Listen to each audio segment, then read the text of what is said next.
Hello everyone, welcome to What If Tanjiro Was Son of Muzan and Fell in Love with Nezuko movie. Before we start, please go support Jeff3302J for writing that awesome fanfic. This is the translated version I made. There will be some mistake in character's gender, but of course Tanjiro is a male. In this story, I will tell you how two beings from different worlds fall in love despite knowing they cannot be together. Chapter 1. Our story begins in a place somewhat removed from society, specifically in a house located in the middle of a forest. Inside the house, voices could be heard as a woman with black hair and purple eyes gave birth to her first child. The best doctors were attending to her in the room, while outside, a man with long black hair and blood-red eyes dressed in an elegant black suit waited patiently, or so he appeared. The truth was he was nervous, having received no news about his wife's condition since she began giving birth. After a few hours, one of the doctors left the room and approached the man who, without hesitation, walked toward him. "How are my wife and son?" He said it in a calm tone, but his concern was evident in his eyes. Doctor, sighing, "It started well, but we're having some complications. The situation doesn't look good at all, I'm sorry." Upon hearing that, the dark-haired man opened his eyes in shock and could only imagine the worst. He let the dark thoughts flood his mind, not hearing what the doctor was saying, and in a swift movement he grabbed the doctor by the neck, lifting him slightly off the ground. This action caused the doctor to fall silent as he couldn't breathe properly. The doctor then saw the dark-haired man staring angrily at him, and he could swear the man's red eyes were glowing, giving him a terrifying appearance. But then a powerful murderous instinct surfaced, paralyzing the poor doctor with fear. Complications. You and your colleagues are supposed to be the best doctors in this whole damn place. I'll just tell you one thing, if anything happens to my wife or my son, you'll pay dearly for it, understand? He said this angrily while tightening his grip. What? The doctor could only nod his head, and the dark-haired man released him. The doctor quickly re-entered the room where the labor was taking place, leaving the dark-haired man alone once more. He approached a window, gazing at the moon, his eyes reflecting anguish. After a few hours, the same doctor emerged, his gaze lowered, which shocked the dark-haired man. A surge of rage filled him, and he grabbed the doctor by the neck. But before he could do anything more, the doctor spoke. "Doctor, are you well? Your wife and son are fine." He said it with difficulty as he didn't have much air left. Upon hearing that, the dark-haired man quickly let go, causing the doctor to fall to the floor and begin coughing a little. Without wasting any time, the dark-haired man entered the room where his wife was. "Doctor, congratulations, Mr. Kibutsuji, you are a healthy and strong child." He said it in a happy tone. "Get out of here, I want to be alone with my family," he said it in a serious tone. Having said that, all the doctors left the place, leaving only the dark-haired man with his wife and their newborn son. Without wasting any time, the dark-haired man approached his wife, who, upon seeing him, gave him a warm smile. "You should be kinder to people, dear," she said in a scolding tone. "Kai, you should save your strength," he said in a calm and gentle tone. "Kai Muzan, don't try to change the subject." He said it in an angry tone. As he said that, the dark-haired man let out a small nervous laugh when he saw how his wife was looking at him. "Muzan, by the way, how is our son?" He said it in a curious but enthusiastic tone, eager to see his firstborn. "Kai is just like you." As Kai said that, he carefully showed his son, and Muzan, upon seeing him, was speechless. "Kai, aren't you going to carry your son?" He said it playfully. Muzan simply looked on with some concern, afraid of dropping his son or that in trying to hold him he might strain and end up hurting him. But then he felt a hand touch his, which brought him back to reality. He saw his wife giving him a warm look that calmed him a little. "Kai, don't worry, nothing will happen." He said it in a soft tone. As he said that carefully, he passed his son to Muzan, whom he initially didn't know how to hold. But after Kai explained it to him, he finally managed to take his son in his arms. Muzan watched attentively as his firstborn slept soundly. Then Muzan gently brought his finger to the newborn's hand to touch his tiny hand, and when he did, his son grasped his finger while letting out a small giggle. Seeing this small action from his son, a smile appeared on Muzan's face. Kai watched as her husband's gaze reflected pure happiness, which made her smile tenderly until, without meaning to, she let out a small giggle, thus drawing the attention of the long-haired man. "Muzan, that's so funny," he said in a confused tone. "Kai, it's nothing, it's just that who would have thought that the great Muzan Kibutsuji had such a sweet and gentle side." She said it jokingly, which made Muzan let out a small grunt of annoyance, which made the girl laugh at the black-haired man's action. "Muzan, by the way, what will his name be?" As he turned back to check on his son, who was still fast asleep. After saying that, Kai remained silent for a few minutes until he spoke, drawing the attention of the red-haired man. "Kai, what do you think about calling him Tanjiro?" "Muzan, Tanjiro," he said in a curious tone. "Tanjiro Kibutsuji. I love you," he said happily as he lifted his son up. At that moment, a red moon formed, illuminating the room completely, which caused the baby to awaken, revealing that he had red eyes just like his father's. That was how the king's son was born that day. Chapter 2. Time skip 4 years. 4 years had passed, during which Muzan had faced the greatest challenge of his life, fatherhood. Muzan never imagined it would be so difficult, especially after Tanjiro had learned to walk. His son was incredibly curious and always wanted to explore, which kept Muzan constantly on guard. He also noticed that his son's senses were significantly enhanced. Currently, a young 4-year-old Tanjiro could be seen gathering flowers with his mother to create medicine. Kai had become the only doctor in the village after the other doctors decided to move to the city for a better life. Kai had learned a great deal about medicine from her husband, who taught her everything he knew about it and how to create cures using plants, including some that people considered merely decorative, unaware that they could cure diseases. Thanks to this, and to the laboratory Muzan had given her, she was able to. It took a long time for him to gain a great reputation and influence in the town. Tanjiro, mother, these plants are fine, he said happily while handing her some plants with their roots intact. What? Kai, that's right, but you must be careful with the root as it's poisonous. While taking the plants from his son and carefully removing the root. Tanjiro, I understand, by the way, where is your father? He said it in a questioning tone. Kai, your father is in his studio working. Tanjiro, oh, I understand, he said it in a sad tone. Kai, Tanjiro-san, is something wrong? He said it in a questioning tone, but he already knew the answer. Tanjiro, it's nothing, it's just that he's always working, and when he plays with me he only does it inside the house. Why can't we play outside? He said this in a sad tone. Kai could only look at his son with some sadness, so he quickly gave him a hug while stroking his head. Kai, I know you want your father to do activities outside with you, I want that too, but he can't because of his illness that prevents him from going out in the sunlight, she said in a sad tone. Tanjiro, but why haven't they found a cure? He said in a confused tone. Kai, to make a cure you need a flower that is very difficult to find. Your father has searched for it for a long time and hasn't found any trace of that flower. He said this in a sad tone. The little dark-haired boy saw a small tear slide down his mother's cheek, which made him feel sad, so he quickly wiped away the tear and gave her a warm smile. Tanjiro, mother, I promised to find that flower to create a cure for my father so he can go out in the sun without being affected, and the three of us can have fun. He said it in a happy and determined tone. His mother, upon hearing what her son said, couldn't help but smile. Kai, it's best to go inside, it's getting late, as he got up from the floor. Having said that, she headed home while her son watched the sun set. Upon arriving inside, his mother told him he could go to his father while she prepared dinner. Excited, the little dark-haired boy went to the office where his father was. He knocked on the door, received a pass, and entered. He was surprised to find the entire place dark except for a small fireplace. The boy quickly began searching for his father, seeing him conducting some experiments. Tanjiro, father, are you busy? Calling his father's attention. Muzan, a little, but I always have time for you. As he carefully put things down and turned to look at his son, the boy quickly ran into his father's arms and he picked him up. Tanjiro, father, what is all this? He said curiously while observing his father's work. Muzan, your mother asked me to create a medicine for someone in the village. He said this in a serious and slightly annoyed tone, which made his son laugh. Huh, what's so funny? While looking at his son. Tanjiro, I see you still don't like the villagers. He said this with a chuckle. His father simply frowned but then started laughing. Muzan, you're right, no matter how much time passes I'll never truly like those villagers. Tell me, will you help me finish the medicine? Tanjiro, yes, he said excitedly. So father and son began making the medicine while Muzan explained to Tanjiro the manufacturing process for any medicine. Of course, some were more complicated to create, but in the end the process was almost the same.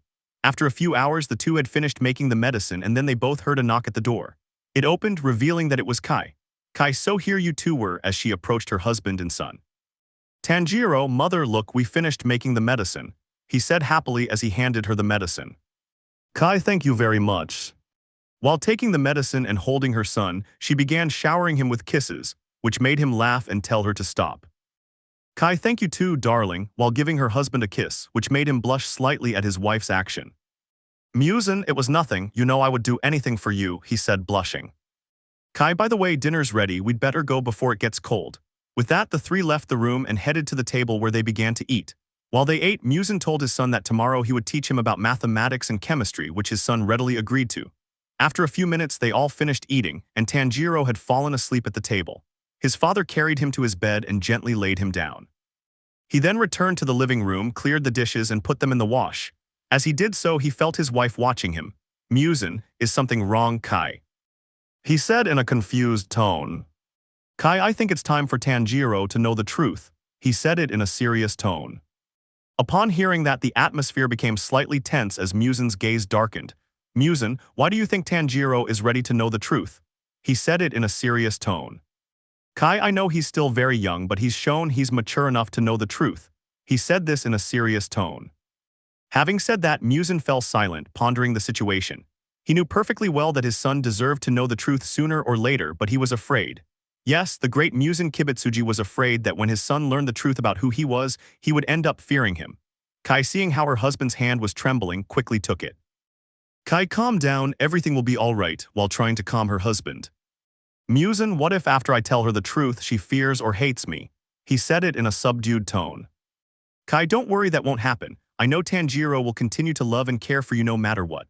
After all, he admires you a lot. Remember, it doesn't matter what you've done in the past, what matters are the actions you've taken in the present. Saying that, Kai gave her husband one last kiss and left the room, leaving him alone. He finished washing the dishes and went to his room, but on the way he saw a picture of himself carrying their son on his shoulders. Muzan, it doesn't matter what actions I've taken in the past. What matters are the actions I've taken in the present. Having said that, the dark-haired man let out a small sigh and continued on his way. Chapter 3. The next day, Muzan could be seen teaching his son about mathematics and chemistry, which Tanjiro understood quickly, surprising his father. After a few minutes, Muzan decided to give his son a short test to see if he had learned from today's lesson, and his son received the highest grade. Muzan, congratulations, I see you've learned quickly. He patted his son's head, who smiled at his father's praise. You can go play if you like, Tanjiro. Yes, he said happily. Having said that, the little boy ran towards the door, but before he could leave, he was stopped by his father. Muzan, Tanjiro, wait, he said in a serious tone. Tanjiro, is something wrong, father?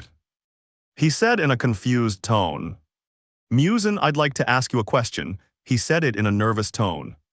Tanjiro, of course it is, he said in a curious tone. Muzan, what would you do if you discovered I wasn't who I claimed to be?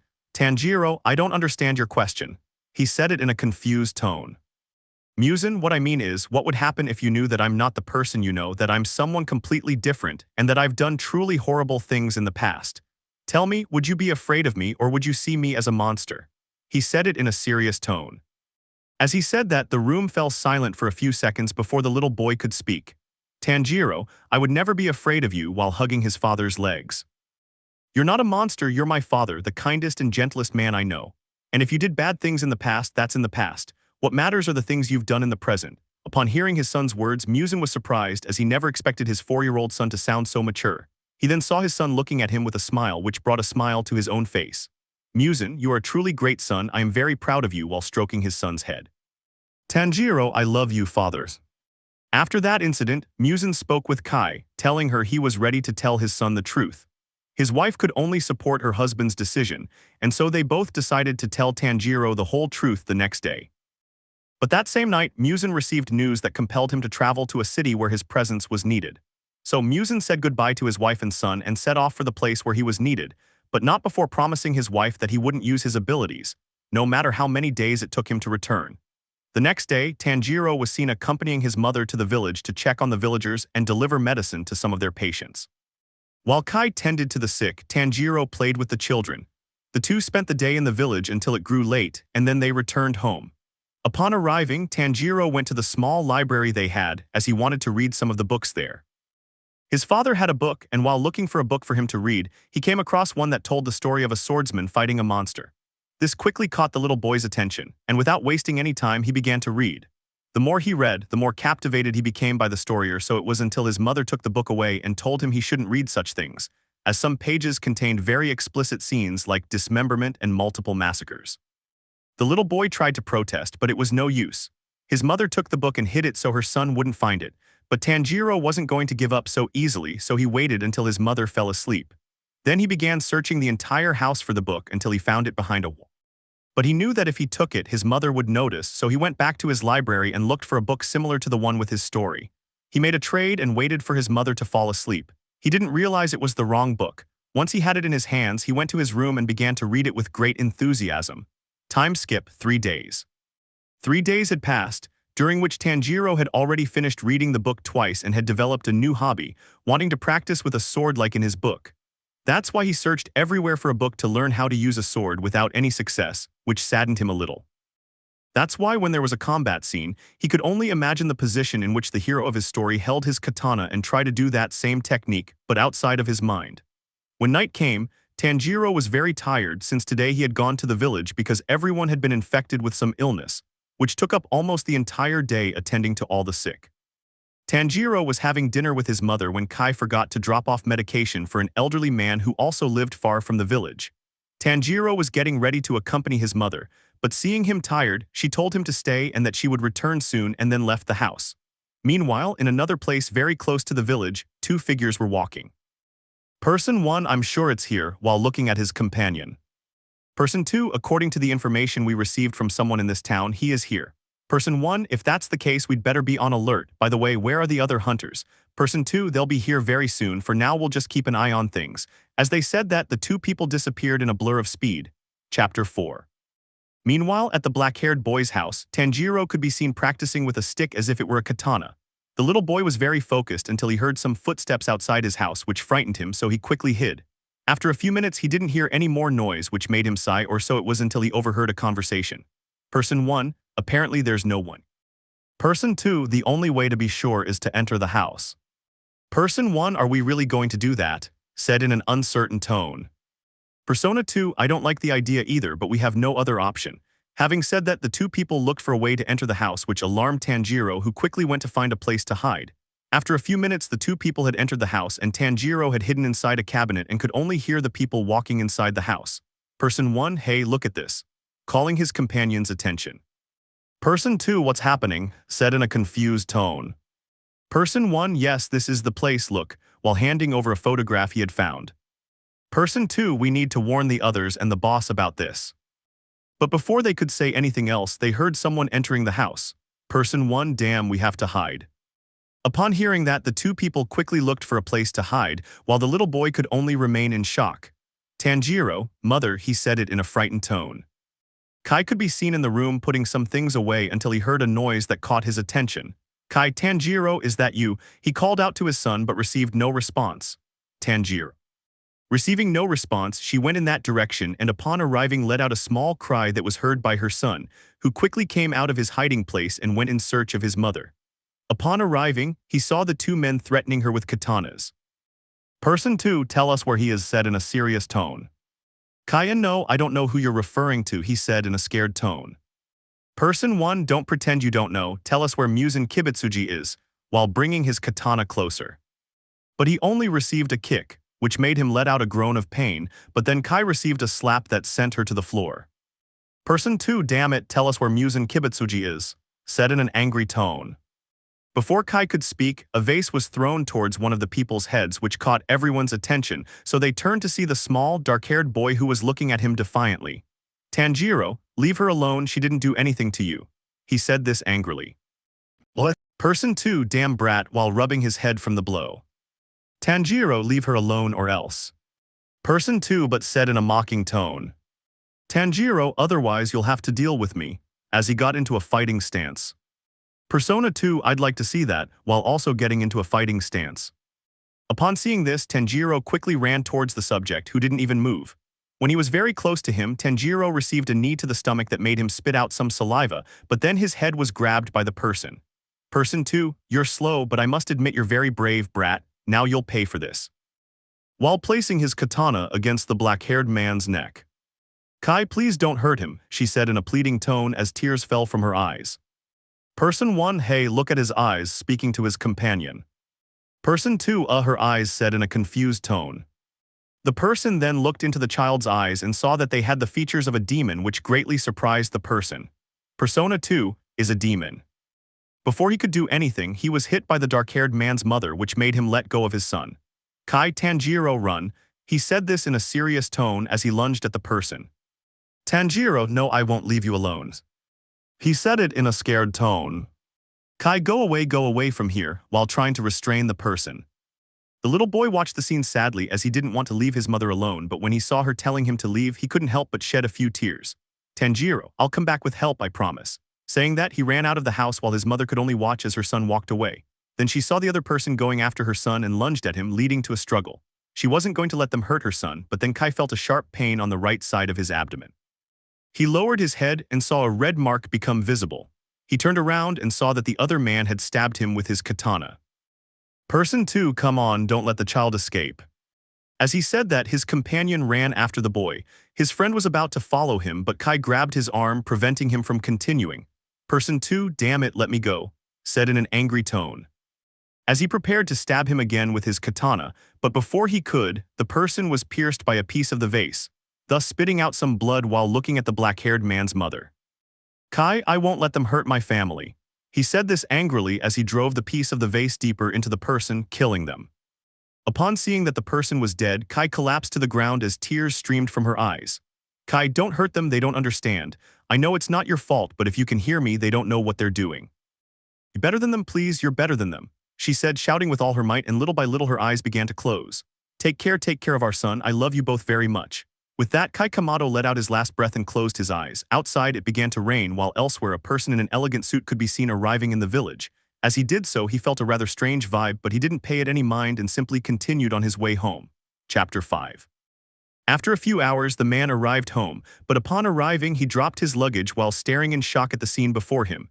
He slowly walked until he fell to his knees in front of his wife's lifeless body. Muzan, but what happened here? He said in shock. Having said that, Muzan knelt down and took his wife's body in his arms. Although he knew perfectly well that his wife was dead, the dark-haired man tried to make her wake up. Muzan, Kai, wake up, please, darling, wake up, don't leave me, please don't. At that moment, Muzan began to cry, but he was crying blood as he embraced his wife. He let out a cry of pain that echoed throughout the forest. Then Muzan noticed the second body in the room, and when he saw it, a great hatred quickly filled him, and his red eyes burned intensely. Muzan, hunters, he said it with venom in his voice. But then a small voice came to her mind. Muzan, Tanjiro, he said with concern. With that, he vanished in a blur of speed, while elsewhere a small boy could be seen running through the forest, dodging obstacles in his path. The boy had only one thought: to ask for help. He realized he was very close to the village, but before he could go any further, he received a powerful kick that sent him flying several meters backward. Slowly, the boy began to get up, letting out soft whimpers of pain, and when he raised his head, he saw the man who had entered his house. Tanjiro, damn it, he said between groans. Hunter, I'm sorry, but I can't allow the Demon King's son to live. If we already have so many problems with just your father, I can't imagine how much bigger the problem would be if I let you live. That's why I'll eliminate you. As he assumed a fighting stance and drew his katana, don't worry, I promise to end this as soon as possible. Seeing that fighting him cautiously would be useless, Tanjiro clenched his fist into the ground. When the person lunged, Tanjiro threw dirt in his eyes, causing the hunter to close them and deflect the attack. Seeing this opportunity, Tanjiro began to run as fast as his legs would carry him. But then he felt a sharp pain in his back. The hunter had recovered from the attack and delivered a vertical slash, inflicting a deep wound on the dark-haired man, causing him to fall to the ground. Even so, he got back up and continued running. Tanjiro, please help me, someone help me, he shouted. But he had lost a lot of blood from his wound, which blurred his vision and caused his feet to gradually give way, leading him to collapse to the ground as a pool of blood formed around him. He heard footsteps behind him until he saw the hunter stand before him. Tanjiro let out a groan of pain as the hunter grabbed his head while raising his katana with his other hand. But before he could strike, the hunter vanished, reappearing a few centimeters in front of him, held by the neck by his father, who glared at him angrily. Tanjiro, father, he whispered, slowly closing his eyes. Meanwhile, Muzan was crushing the neck of the hunter, who was in shock at being face to face with the Demon King. Hunter, you, he said in a surprised tone. Muzan, how did they find me? He said it in a cold and emotionless tone. Hunter, screw you. But as he said that, he felt Muzan tighten his grip, causing him to move as he was running out of oxygen.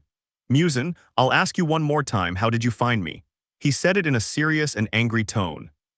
The hunter stared in terror at the demon's gaze. With difficulty, he told Muzan everything, who listened attentively. Once the hunter finished speaking, the Demon King crushed his neck, killing him instantly. He then quickly approached his son's body and carefully lifted it from the ground. Muzan, Tanjiro, wake up. Please wake up, I've returned, please don't leave me, while hugging his son's body. Tanjiro, father, he said it in a weak tone. Muzan, yes, that's right, he said it in a happy tone, but his happiness quickly faded as he saw his son's heartbeat gradually weakening.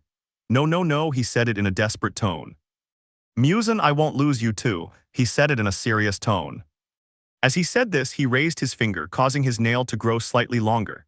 He then dug it into his son's neck, causing the little boy to let out a whimper of pain. Muzan then began to spread his blood over the wound, and as the minutes passed, the wound on his son's back slowly began to close until it was completely gone. Once Muzan saw this, he withdrew his nail from his son's neck. Muzan then began to walk with his son in his arms toward the village until he stood in the middle of it all. Muzan, as a final act of generosity, I will only allow those who have been kind to us to live. As he said that, several tentacles emerged from his back and moved rapidly. Muzan, blood blades. With that, his tentacles swept through the village, destroying everything in their path. The resulting noise caused a great commotion and all the inhabitants rushed out. As they did, some were cut in half or beheaded except for those chosen by Muzan. The demon king then began to walk, while in the background the screams of despair and agony of the people could be heard. A door opened before him and he entered. Muzan, don't worry, you'll be safe here. He looked at his son who was asleep in his arms. Thus the demon king continued on his way, while in the shadows of that place 6 figures could be seen, each with a number in its eye. Then the door closed, disappearing from the place. Chapter 6. Time skipped 12 years. 12 years had passed since Muzan had turned his own son into a demon to save his life, but from that day on Tanjiro's life changed completely. He had learned the whole truth about his father and who he really was. He also had to adapt to his new life as a demon, which wasn't easy for the little black-haired boy. Since he started living in the infinite fortress, the happiness of that little black-haired boy had completely disappeared, and he was now cold and very serious. During his time in the infinite fortress, he had met all the upper moons, who were greatly surprised to see their lord's son, but they all swore loyalty to their prince. He had also met 2 lower moons, one named Rui and the other Enmu. Rui was naturally Tanjiro's playmate, while Enmu was in charge of changing the black-haired boy's dreams so he wouldn't have nightmares, and also helped him dream about his mother. Thanks to all of this, Tanjiro saw all the upper moons and the 2 lower moons as his family, which brought him some happiness. Unfortunately, he couldn't say the same about his father. Since his mother's death, Muzan had reverted to his old ways and was always busy. But the few times he spent with Tanjiro, the boy could see that the person in front of him was no longer his father, but Muzan Kibutsuji, the demon king. This caused the two to gradually drift apart, but despite everything, Tanjiro continued to love and admire his father. During this time, Tanjiro decided to learn to use a katana, and for that he asked the upper moon one, Kokoshibo, to train him. Kokoshibo agreed, seeing potential in the young black-haired boy, but he wouldn't be lenient with his training. He would also teach Tanjiro solar breathing so that he could have a worthy fight, and if he defeated him, it would be like defeating his brother, who for so long had always been ahead of him.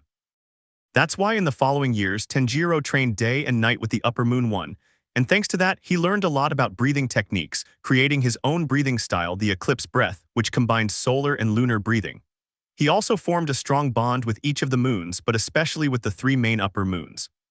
When Tanjiro turned 14, he could leave the infinite fortress, but with 2 conditions. One was that he always had to be accompanied by an upper moon, and the second was that he always had to be disguised so that the hunters wouldn't recognize him. These rules were set by his father, which Tanjiro accepted without hesitation. But one day, Tanjiro managed to escape to the outside world, where he met a girl with black hair tipped with red and pink eyes. Her name was Nezuko Yubayashiki.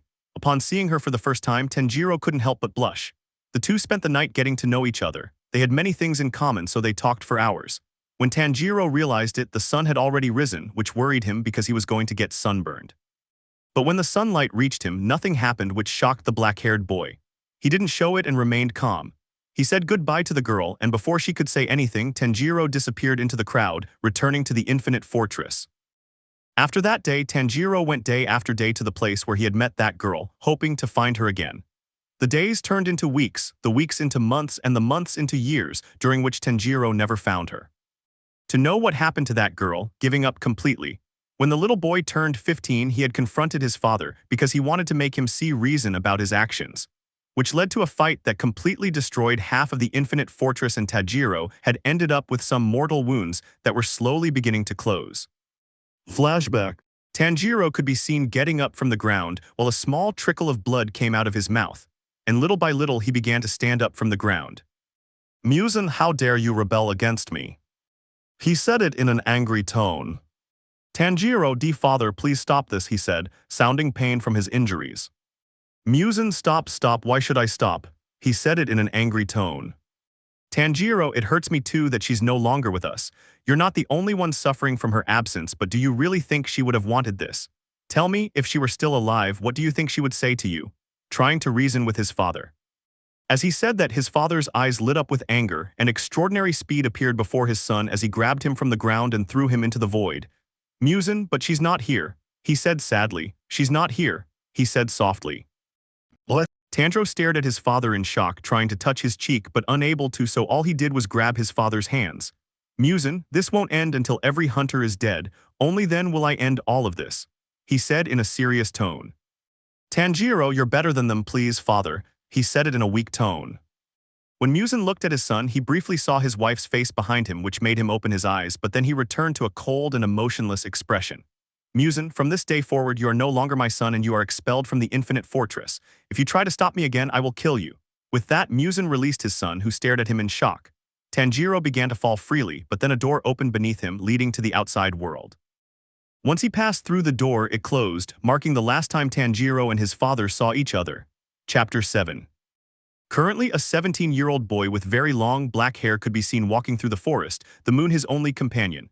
He carried a black katana and wore a mask to conceal his identity. The dark-haired boy walked for a while until he reached the depths of the forest.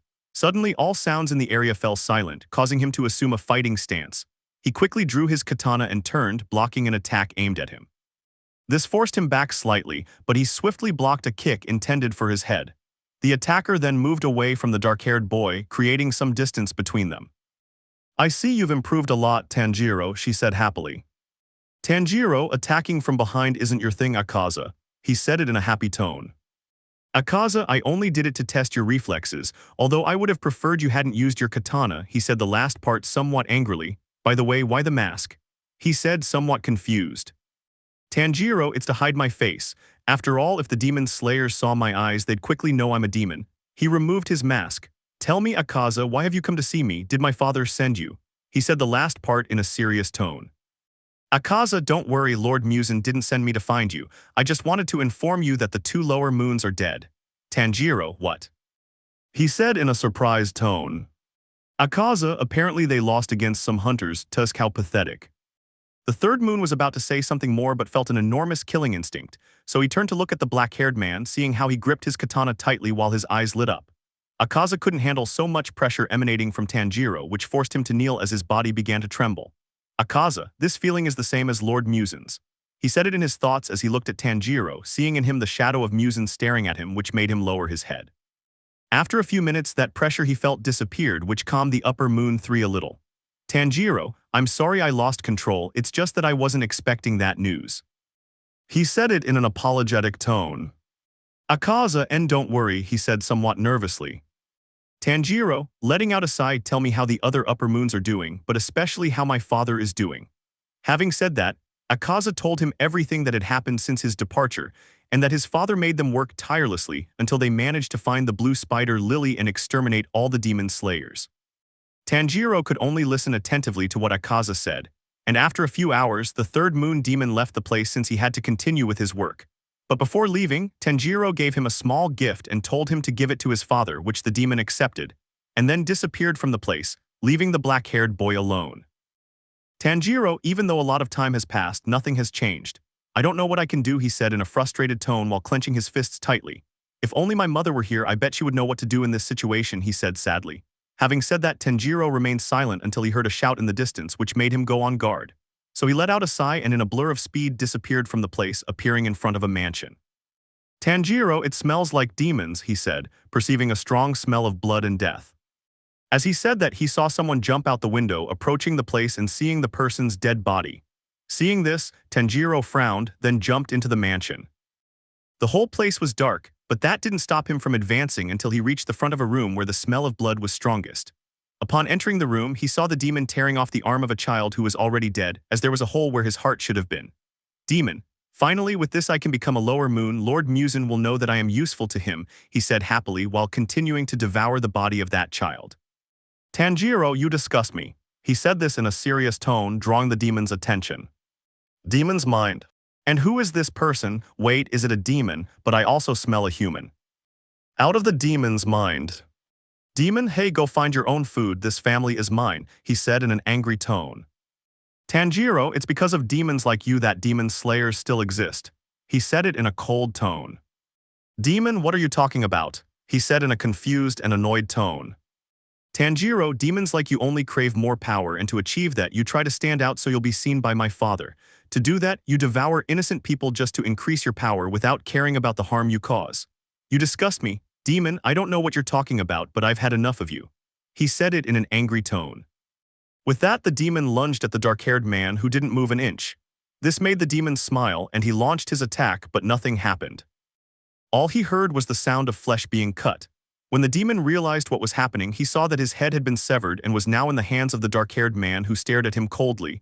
Demon, what happened? Why am I not regenerating? He said in a confused tone. Hey, you tell me what the hell you did. He said in an angry tone. But his anger quickly turned to despair when he saw the dark-haired man's gaze. Tanjiro, if more power is what you want, more power is what you will have. As she said that, she dug her fingernail into the demon's head, passing her blood to it, which made the demon feel its power begin to grow. Demon, yes, this power is incredible. He said it in an excited tone. But his excitement didn't last long as his head began to swell, which alarmed the demon. Demon, wait, it's too much, he said in a frightened tone. Tanjiro, what's wrong? Wasn't this what you wanted? He said in an indifferent tone. As he said that, the demon's head exploded, staining the black-haired man's clothes with blood. Tanjiro then proceeded to bury all the people the demon had killed, while elsewhere the upper moon 3 could be seen kneeling before his lord. Muzan, tell me what you want, Akaza. He said it in a cold tone. Akaza, Lord Muzan, I apologize for appearing before you so suddenly, but Tanjiro asked me to deliver this to you. He said nervously while taking out the gift. What? Upon seeing the gift, Muzan took it, turned around and opened it. Muzan, how are you? Akaza, my lord is well and has grown very strong. If you ask me, your son is at your level and could even surpass you. Muzan, I understand, you may leave. With that, Akaza left, leaving Muzan alone. Muzan placed his gift on his desk. The gift Tanjiro had given him was a small piece of cake and a hand-drawn picture of himself next to Kai, with Tanjiro smiling in the middle. At the bottom right, it said, Happy Birthday, Dad. Chapter 8. On a farm, 6 people were arguing because a boy with silver hair and very extravagant clothes apparently wanted to take a girl on a mission. But he was stopped by 3 girls and a girl with black hair and purple eyes. However, they were no match for the boy, who managed to get the girls off him in one swift motion. Listen carefully, this is an order from your superior. I'm taking this girl with me on a very important mission, so don't try to stop me. He said it in a serious tone. But what do you think you're doing with AI? He said it in a serious tone.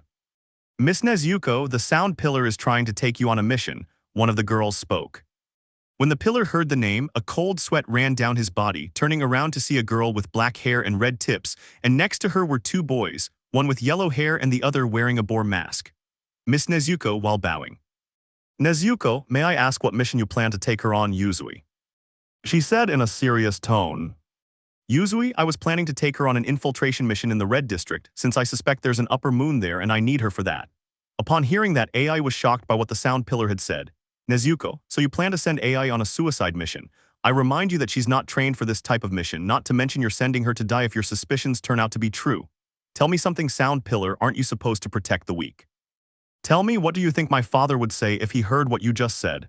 She said it in a serious tone. Upon hearing that, the pillar didn't know what to say and simply lowered his head while remaining silent.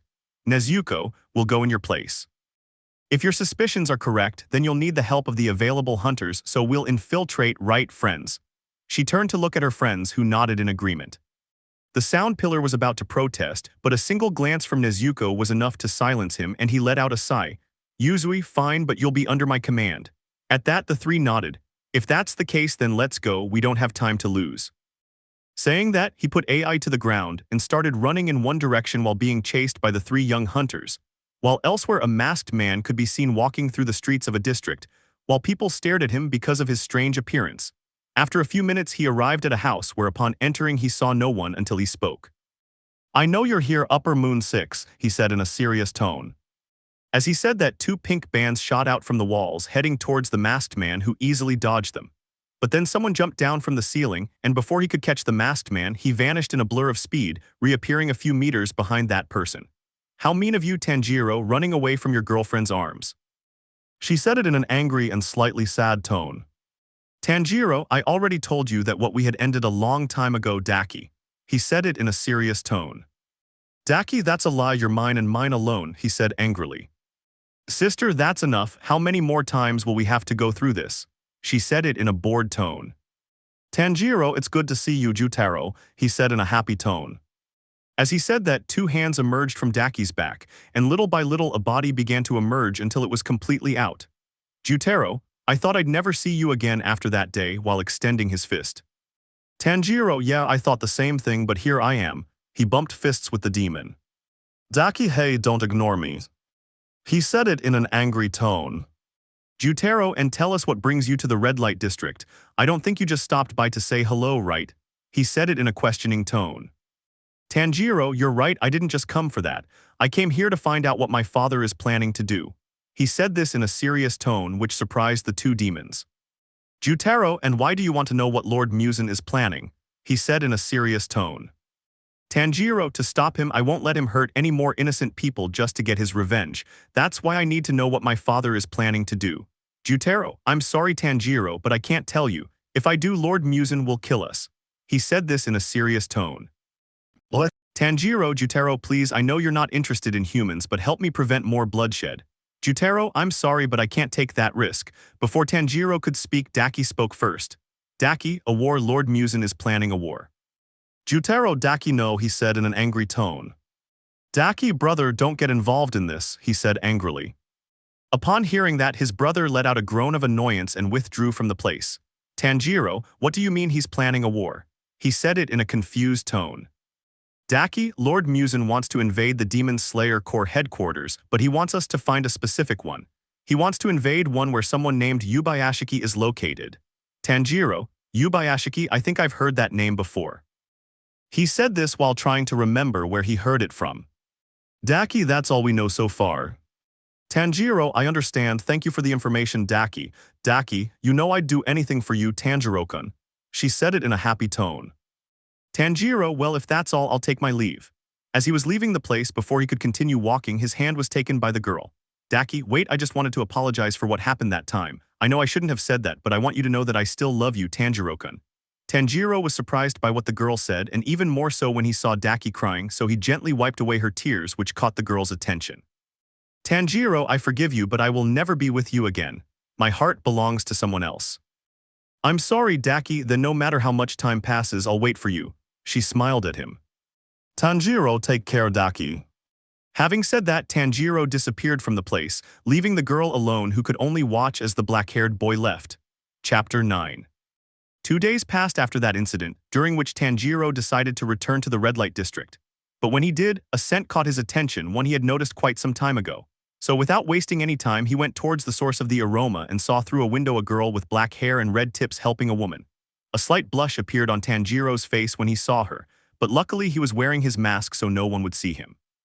The girl turned to look towards the black-haired boy, but when she did, she saw nothing. Nezuko, is everything all right? She said in a questioning tone. Nezuko, yes, it's nothing, it's just that I thought I saw someone.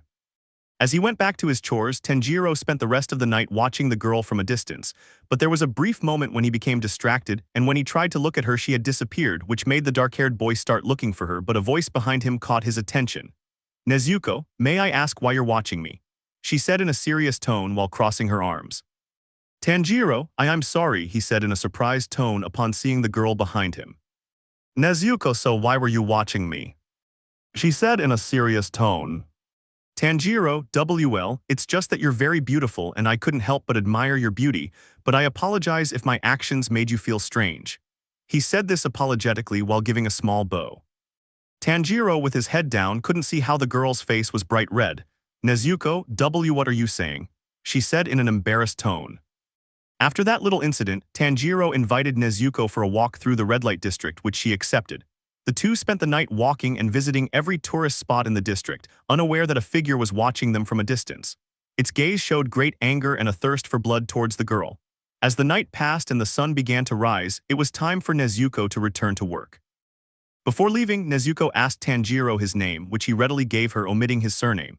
They said their goodbyes, but what the dark-haired boy hadn't noticed was that someone was watching him from afar.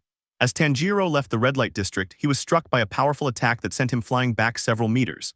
When Tanjiro recovered from the attack, he saw a demon slayer in front of him, but this one was different from the ones he had encountered before. He was facing Tenjin Yuzui, the sound pillar. Tanjiro, a pillar, he said it in a serious tone and went on alert. Yuzui, tell me what you did to my wives and what you did to Miss Nezuko. He said it in a serious tone. Tanjiro, what? He said in a confused tone. But before he could finish, he saw the pillar lunge at him. Tanjiro drew his katana but saw that the pillar wielded two swords with incredible skill and astonishing speed. At first, Tanjiro was in trouble, but little by little he adapted to the pillar's speed, making them evenly matched. The only sound in the area was the clash of steel. Yuzui, breath of sound, fourth form, Avasa's death sentence. Seeing the pillar assume a stance, Tanjiro quickly prepared for the attack. He then saw a storm of slashes directed towards him, but that wasn't all. He also saw the sound pillar launch small black spheres. Tanjiro thought it was a distraction, but he sensed gunpowder inside them, which made him open his eyes. Tanjiro, eclipse breathing, first form, dark dawn. With that, Tanjiro closed his eyes, entering a state of total concentration as he focused on the attacks directed at him. Then he opened his eyes and made a horizontal slash, which stopped the Yuzui's attack and also detonated the bombs, greatly surprising the pillar to see how he countered his attack with a single blow. Yuzui, are you perhaps an upper moon? He said it in a serious but somewhat nervous tone. Tanjiro, not at all, I'm much worse. He said it in a serious and cold tone. Yuzui prepared for his next attack, but before he could do anything, he felt something sharp strike his neck. This caused the pillar's body to tremble. He glanced sideways at the black-haired man who, despite wearing a mask, knew he was watching him and let out a sigh of defeat. Yuzui, I understand, so you could have killed me from the beginning, he said it in a defeated tone. Fine, do it. I'm willing to accept my death. At least that way I can reunite with my wives. Saying that, Yuzui closed his eyes with a smile on his face, figuring that if he was going to die, he might as well go with a smile. But when he saw that nothing happened, he opened his eyes and watched as Tanjiro walked away. Yuzui, wait, you're not going to kill me, are you? He said it in a confused tone, but when he saw that he didn't receive an answer, he got annoyed. Do you think I'm not worth it? He said it in an angry tone. Tanjiro, it's not that, it's just that I don't kill unless it's necessary. He said it in a serious but calm tone. Besides, I think your friends need you. As he said that, Yuzui heard a huge explosion coming from the red light district. Turning around, he saw several houses engulfed in flames, but then he heard a familiar voice. It was one of his wives. The sound pillar turned to look at the dark-haired man who had vanished from the scene. Yuzui grabbed his swords and quickly went to help his friends who were fighting the Upper Moon 6. In the battle, Nezuko could be seen with several cuts, while Daki stood before her, glaring angrily.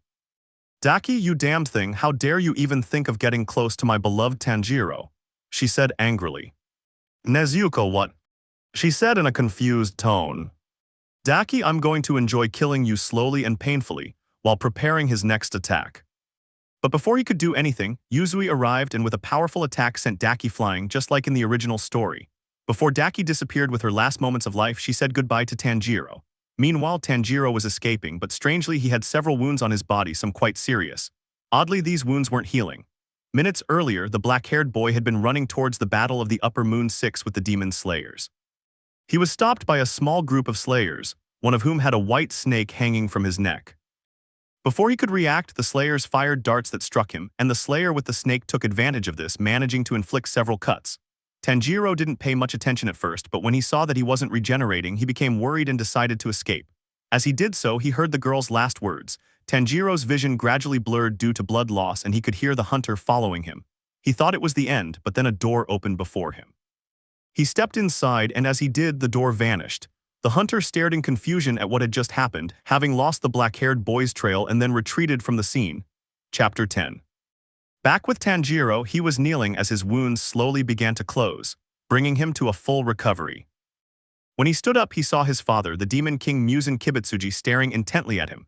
Upon seeing him, Tanjiro knew immediately that something was wrong, wondering why his father had brought him to the infinite fortress after all these years.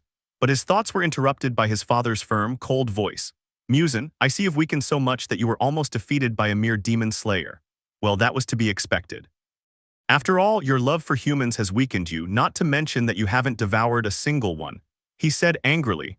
Despite possessing strength comparable to mine, your love for them makes you weak, as if you were a low-ranking demon. He said contemptuously. Tanjiro, if you're just going to criticize me, then I'm leaving. I don't even know why you bothered bringing me back to this place. He said angrily as he stood up. Goodbye, father. Having said that, he was about to leave but was stopped by his father, who placed his hand on his shoulder, causing Tanjiro to tense up slightly and become alert in case he had to confront his father. Muzan, Tanjiro, he said in a serious tone, Forgive me, he said in a regretful tone which made Tanjiro's eyes widen. I know that after all these years you expected something different when we met again. And instead the first thing I did was criticize and judge you. Please forgive me, he said in a sad tone. Tanjiro said nothing, as he didn't expect his father to apologize, much less repent. He turned to face him and saw the father he knew and missed. He wasn't seeing Muzan Kibutsuji, the Demon King, a cruel and ruthless man capable of killing anyone who crossed his path. Instead, he was seeing his father Muzan Kibutsuji, the man he admired and respected, a gentle, kind-hearted man, a great father and husband, always willing to help. Tanjiro, all right father, I'll give you a chance, but first I want you to tell me the real reason why you decided to bring me here. He said it in a serious tone. Muzan, all right, we'd better take a seat. As he said that, the sound of an instrument echoed through the room, and father and son were led to another room. Meanwhile, elsewhere, on a large estate, a girl with black hair and red tips gazed at her garden, her expression reflecting worry. She was so lost in thought that she didn't notice when someone entered her room. Her gaze was distant, and she jumped when she felt someone touch her shoulder. Turning around, she saw a girl with black hair and blue eyes wearing two pigtails held by butterfly clips. "AI, you scared me so much," she said in a frightened tone. "AI, I'm sorry, I didn't mean to scare you, Nezuko," she said apologetically. "It's just that I knocked on your door and since I didn't get an answer, I decided to come in and see how you were." "Nezuko, thank you for worrying about me, but I'm feeling much better now. By the way, how are Inosuke and Zenitsu doing?" She said this in a worried tone, remembering how her friends ended up seriously injured in the fight against the Upper Moon 6. "AI, don't worry, they're fine." Inosuke was the first to recover, then Zenitsu, although he was a real pain since he wouldn't stop crying and complaining about the pain. She said it with some anger, remembering how the yellow-haired boy had caused quite a scene. Nezuko, letting out a laugh, "I'm sorry they're causing you trouble. By the way, where are they?" She said it in a questioning tone. "AI, since they're all awake and Shinobu discharged them quickly, they were sent on missions." "Nezuko, I understand. By the way, how is Yuzui?" She said this in a worried tone since the sound pillar was the one who suffered the most damage in the fight. "What?" "AI, the sound pillar is fine, although he left the guild and is being cared for by his wives." "Nezuko, it's a relief to hear that he's all right." She said this in a relieved tone. AI looked at Nezuko and saw how worried she was, which she found strange. "AI, Nezuko, are you worried about something?" She said in a questioning tone. Nezuko, no. She said nervously, but this only made AI look at her seriously. "AI, are you sure nothing's wrong?" She said seriously. Seeing the serious look, Nezuko became even more nervous as she didn't know what to say to her friend, but then an idea quickly came to her mind. "Nezuko, I was just wondering what will happen now." "AI, what do you mean by that?" She said it in a confused tone. "What?" "Nezuko, well, it's just that this is the first time an Upper Moon has been defeated, and I was wondering what will happen now. Will Muzan react to this, and if so, what will his next move be?" She said it in a serious and thoughtful tone. When she finished speaking, AI remained silent because she didn't know what to say, so she decided to change the subject. "AI, by the way, Nezuko, the master wants to see you." "Nezuko, my father wants to see me."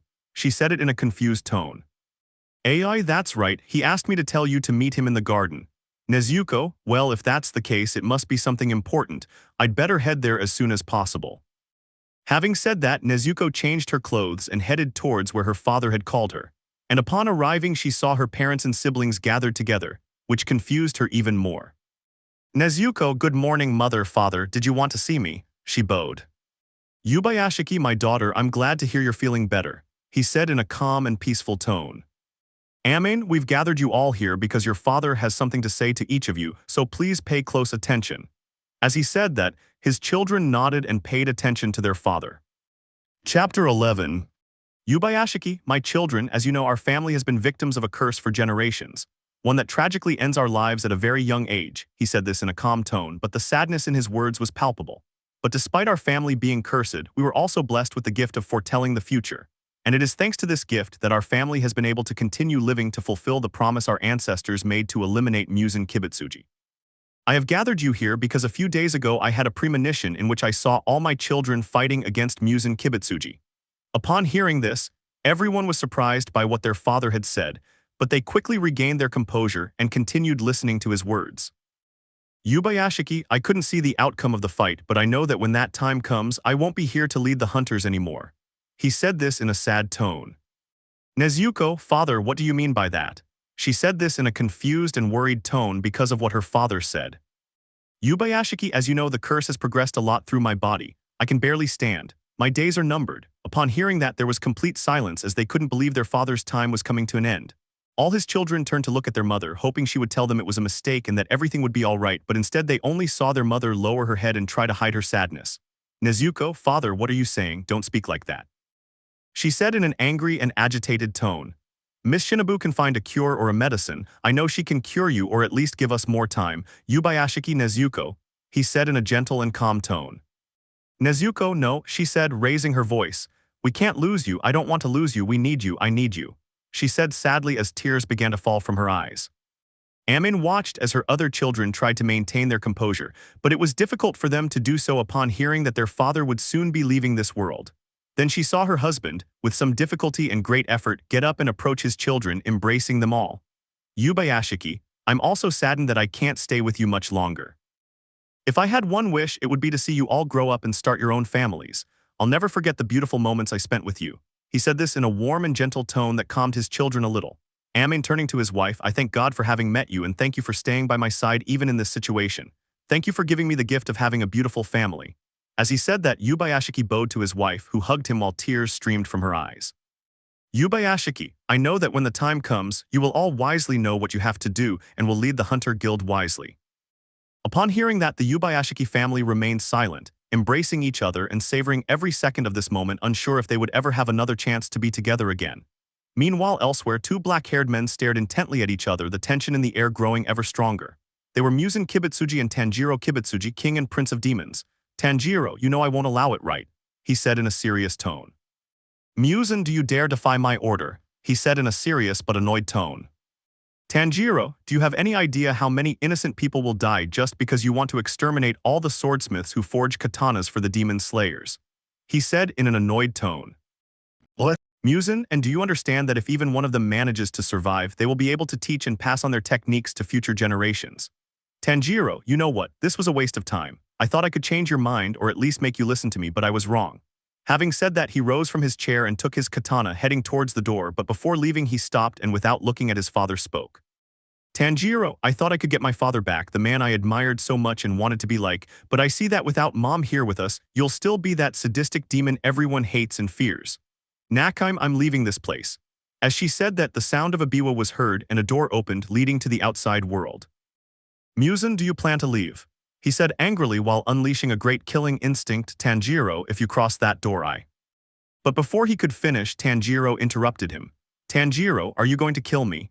he said in a serious tone. "If so, go ahead, but I'll tell you this, if you try to kill me, I'll kill you too," while drawing his katana. Seeing the audacity, Muzan rose from his chair, and just before he could lunge at his son, he felt a hand touch his shoulder while someone whispered something in his ear, preventing him from advancing. "Tanjiro, goodbye, Muzan." With that, Tanjiro left the infinite fortress, leaving his father behind. His father touched his shoulder, his hand resting on it, and sat down again. In an almost inaudible whisper, he said his wife's name. Meanwhile, Tanjiro was walking through the forest, his fists clenched so tightly his nails dug in, causing them to bleed. But he didn't care. He sat down on a rock, gazing at the moon. His breath was ragged and labored with anger, sadness, despair, and disappointment. Then he felt someone hug him from behind, which gradually calmed him.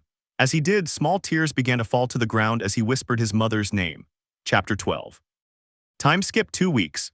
2 weeks had passed, during which Tanjiro had encountered Upper Moon 2 and learned that about 3 days prior, his father had sent Upper Moons 4 and 5 to the blacksmith village. However, the 2 Upper Moons had been killed by the demon slayers stationed there. Tanjiro learned that among the slayers were 2 pillars. That day, both demons and slayers suffered heavy losses, and his father was far from pleased when he found out. Flashback. The dark-haired boy could be seen walking peacefully through the forest until he felt someone appear beside him. He quickly drew his katana and slashed in the direction the person had appeared from. The sound of steel clashing echoed throughout the area. When Tanjiro turned to look at the place of the attack, he saw Dalma, the Upper Moon 2, smiling at him while holding his fan. But suddenly the hand holding the fan was severed, causing the demon to smile in a way that seemed to show he enjoyed what had just happened. "Dalma, oh my young prince, I see you've improved a lot in your katana mastery," he said happily as he regenerated his hand and took his fan. "What? Tanjiro, what do you want, Dalma?" he said seriously. "Dalma, I came to see you." As he approached the black-haired man, "It's been a long time since I've seen you and you haven't come to visit me," he said, feigning sadness. "I felt my poor heart breaking as time passed and you, my young prince, didn't seem to be around. You are very cruel to me. Tell me, have you already forgotten me?" he said dramatically as he covered his face with his fan. Tanjiro, I don't have time for your games, you'd better speak or your hand will be the next thing I cut off, he said in a serious and cold tone. Upon hearing what the black-haired man said, Dalma felt a chill run through his entire body as he looked at Tanjiro with someone who was above everyone else. Dalma, you know, I still remember when Master Muzan presented you to all the upper moons. You were so small and scared back then. He recalled that day, then dug his fingernail into his skull, digging it deeper and deeper to remember every detail. The moment I saw you, I knew you were someone who stood above everyone else. Even though you were afraid, I knew that deep inside you was someone to be feared. A sadistic smile appeared on his face as he said this. From that moment, I knew you should be the one to command the demons. It was like I had a revelation, and all of that was confirmed when, in a fit of rage, you almost wiped out the lower moons. Lord Kokoshibo and I had to restrain you on Master Muzan's orders. I remember that even as a child, you cut open my stomach with your bare hands, and the cut was so deep that my insides started spilling out. He placed his hand on his stomach as if he felt that her insides were going to spill out. That was the most beautiful thing she had ever witnessed, she said it with a sparkle in her eyes. But all her happiness vanished in an instant, her expression turning serious and cold as her eyes went completely dark.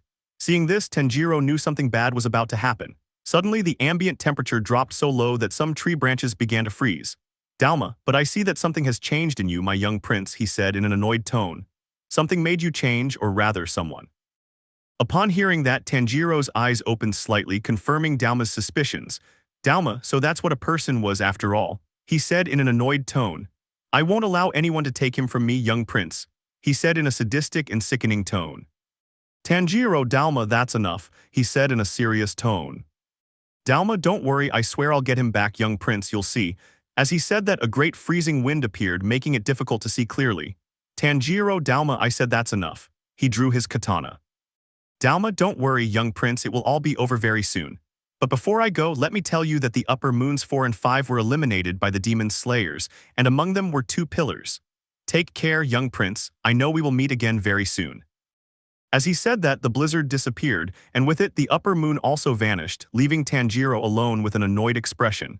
He then sheathed his katana and left the place. End of flashback.